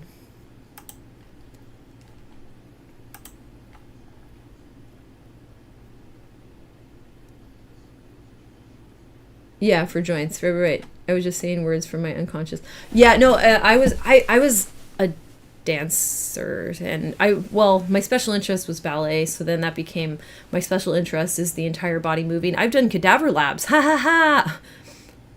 Do you have a tripod? Or do I have a tripod? Sorry. I did. I think I do. But the problem with it is I don't think it's very universal. It's not a bad one though, but I had it for a different camera. So it's like an older tripod. It's probably in the garage, and the garage is a scary place. The garage is, we don't talk about the garage sort of situation right now, but I think it's probably in the garage, and technically yes, but also I don't know if I remember the top of it being kind of weird, but yes. Yes, that's great. Oh yeah, by Sunday we can do it. Do you want to come over and do a work? Wait, what's your work schedule? Do you want to come and do a work day? Because I want, maybe we could run around and put posters up too, potentially, if you wanted to come over tomorrow, but only if you're free. If you're not free, obviously, no. Let me just say statements that are obvious. Oh, it's 10:04. It is, 10:04 right now. So California, my day's been good so far. Kyle came to visit. Kyle's my fiance for folks who don't know about me. He's really rad, and he's from San Diego. And yeah, things are good. I put up some cute shelves. They are definitely not level, but I don't care because my little twin stars are on them, and it makes it look like I decorated this place. So I have cute little green cloud shelves that have more of my little twin stars on them. So I put that up. Did some tidying around this stream room. I ordered some more stuff for my little kitchenette. I have like a little dinky kitchen set up over here so I can stay in this room and not have to go anywhere, which is my preference. So that. I have a microwave, I have a refrigerator, and they're all pretty mint color. I do have a coffee maker, though I haven't really used it because coffee and I are in a weird dynamic right now because of migraines. And then I have a little rice cooker, and what I'm gonna get, wait till you see all this, I'm so excited. I'm more embracing what my lifestyle should be as a person with all the autism. I don't start work until next week. Tomorrow's good. Come over tomorrow. Come over early. Okay, also, do you mind if I ever send you something? Yeah, please do. The event that I'm doing, I am doing an open mic. Well, it's not really an open mic. Let me start that over. It's not that at all. I'm doing a freestyle cipher that's a blend between learning to freestyle for the first half hour and then the next hour and a half with like more advanced people. And what we're going to have is like Whose Line Is It Anyway meets freestyle rapping. So I'm going to like do freestyle games. It's going to be cool. Yeah, come over early. Okay, Judy calls. It's wonderful to meet you. Yeah, anytime. Yeah, take care of yourself, Bright Spirit. Very, very good to meet you. Thank you for coming. Please join the Discord. The Discord's going to turn at some point into a circle group. That's kind of got on hiatus because I got sick with COVID and everything blew up. But we have dreams for making spaces that currently exist serve our needs until we have our own space, which will be a digital neighborhood that is organized and operates in accordance to the autistic brain.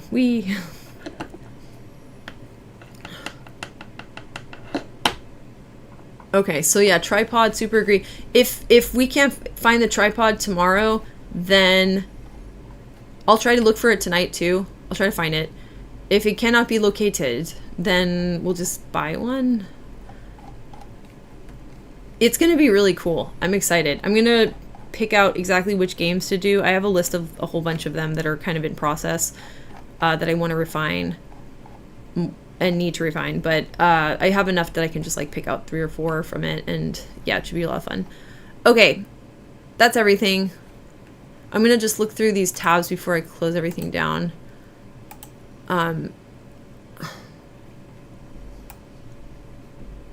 This is so bunk.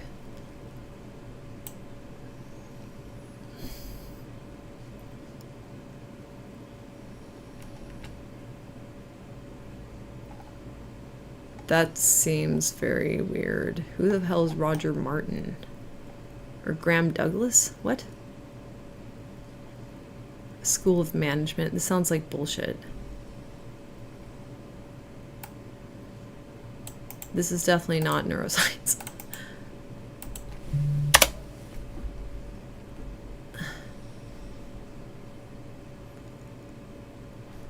Don't have any idea who he was.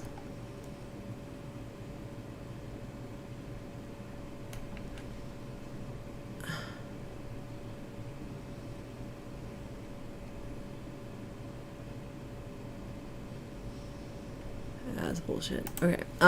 This is the other one. I'm gonna read this and then translate it. Holistic thinking. Yeah, Daniel Pink. I know what's going on here. Howard Schultz. Jeez Louise. Focus on the context of a situation and the relationship between the disparate elements of that situation. False. Okay, so here's what I think that's wrong about this. Yes, you can understand the context of a situation. No, you're not going to do that. Disparate elements create a new object. If you're saying that, first of all, let's just disparate elements. This is overly wordy without meaning what they want it to. Because, like, look. Essentially different in kind, not allowing comparison. So, why don't just say different? Like, this implies that it's unrelated.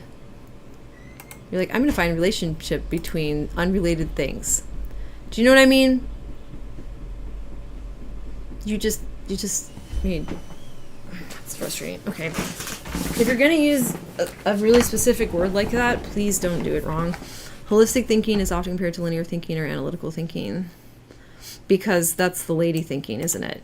It's woman thinking, man thinking. This is what this shit is. It's stupid. And that's why it's being sold to men to make them more balanced, because it's good to be balanced. It's like, ugh, God. Exploration. Here are 3 elements that define holistic thinking. Holistic thinkers spend time following their thoughts in an exploratory way rather than simply trying to find an answer and moving on. What? So that's learning. That's called learning.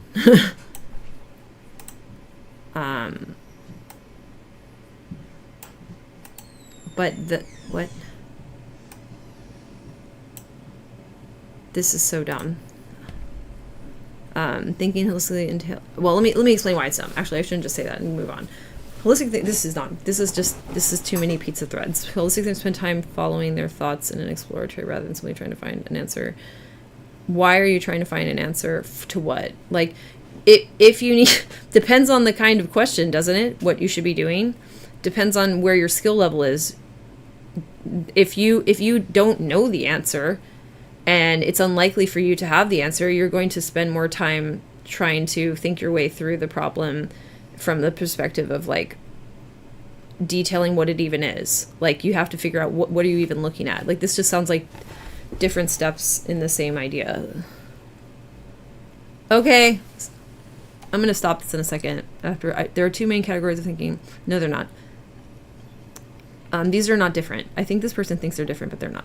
Holistic thinking takes its name from holism, used in philosophy to describe a way of thinking about the world that considers the parts as being inseparable from the whole, and not existing independently. Nothing exists independently.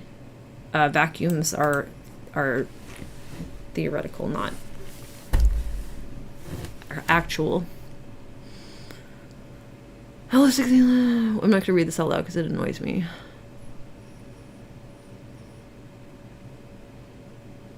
Oh, you mean... What? Oh, boy.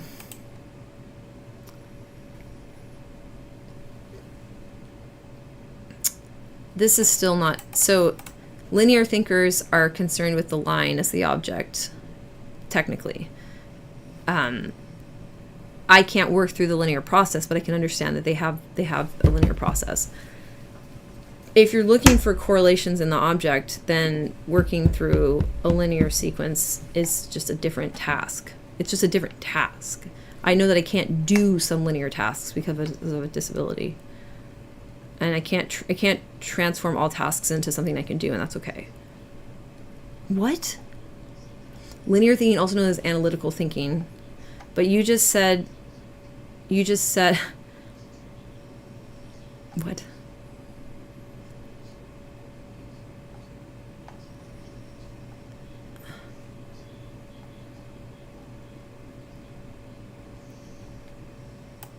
That's exploratory. How is analyzing not exploratory? Like, how is that meaningfully different?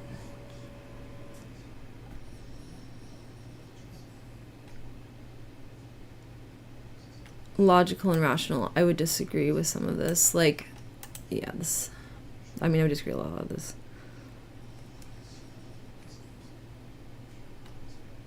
But so yeah, okay, here we go. And they consider the parts separately from the whole as independent objects. So they consider the objects independently. They don't consider them as independent objects. That's not stated correctly, because if you can consider an object independently, you can consider it as part of another object. That's what I'm saying we're doing. I'm saying that we and that's what's frustrating about this is, like, didn't they say something about scale? Oh no, never mind.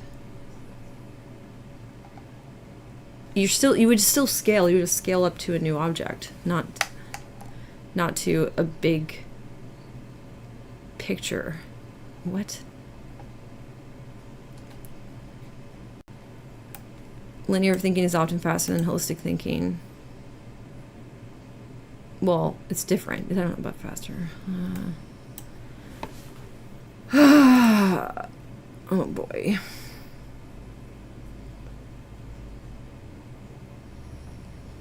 Linear thinkers often find it easier to choose from a wide range of possibilities, especially when there are clear values. Yes, well, this part, I think that's an accurate thing to say, but not in the context they're saying it.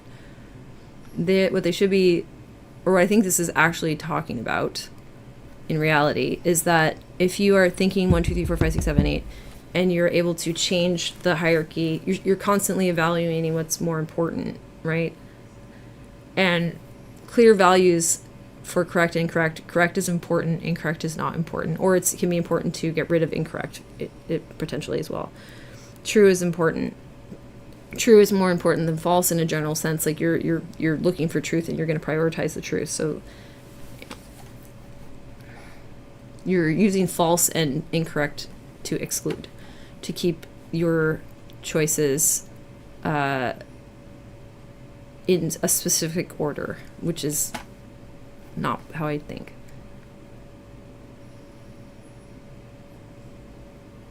And that's like a meta order. Like, that's a more abstract order, but it's still linear. Right? So that's fair. But then wouldn't holistic thinking easily be also linear? Or what they're calling holistic thinking? Consider other points of view. No.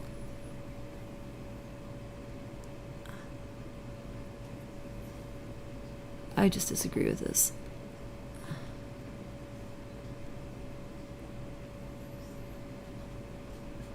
You're still trying to turn it all into a hierarchy of importance.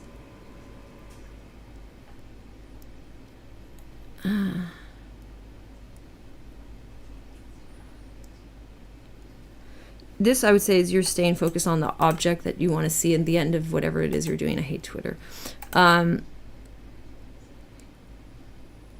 Yeah, this is dumb. I don't like it.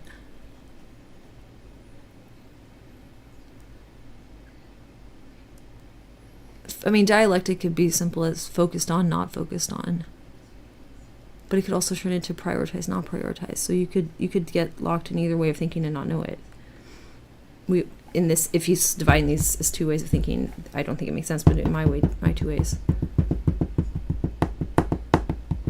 This is bullshit.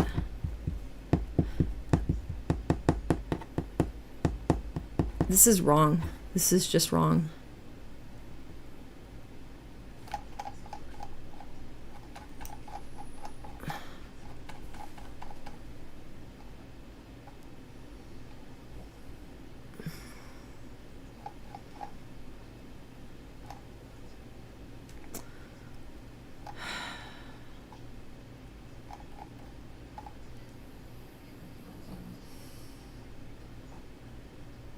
No. No, because this contradicts what other people are saying. They're saying that, yeah, no. They're no.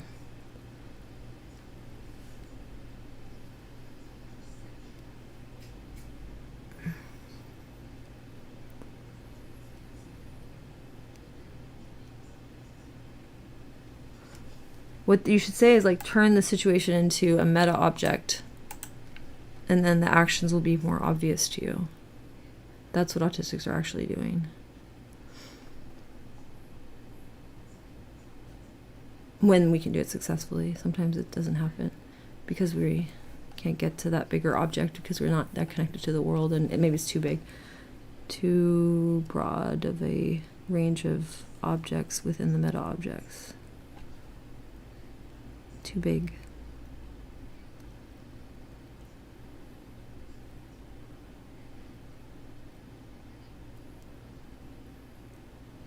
What? No, you don't look at the interconnectedness of all the individual. You just work at as it. This is so frustrating. See what I'm saying differently? The holistic perspective is not reductionist. Instead of breaking something down into its constituent parts,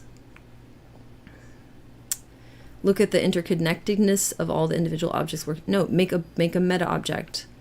Instead of focusing on an object that is inside of a meta object, focus on the meta object. The object that object is inside of. That object that object is a feature of. Yeah, this is not helpful. I don't understand how anybody could use this information. That must not apply to people with my brain, but it'd still be wrong. Not to say that it might appear to be working. It maybe does. This is pretty. Alright, I'm out of here.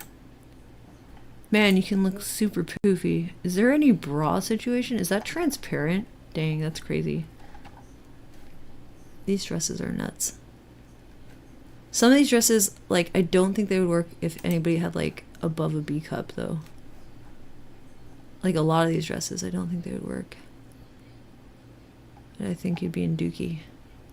Alright. Oh, you can look like a literal rug. Amazing. For $500. $600, actually. You can look like a literal rug. Crazy. Alright, I'm out of here. Bye-bye. Thanks for hanging out. Nobody.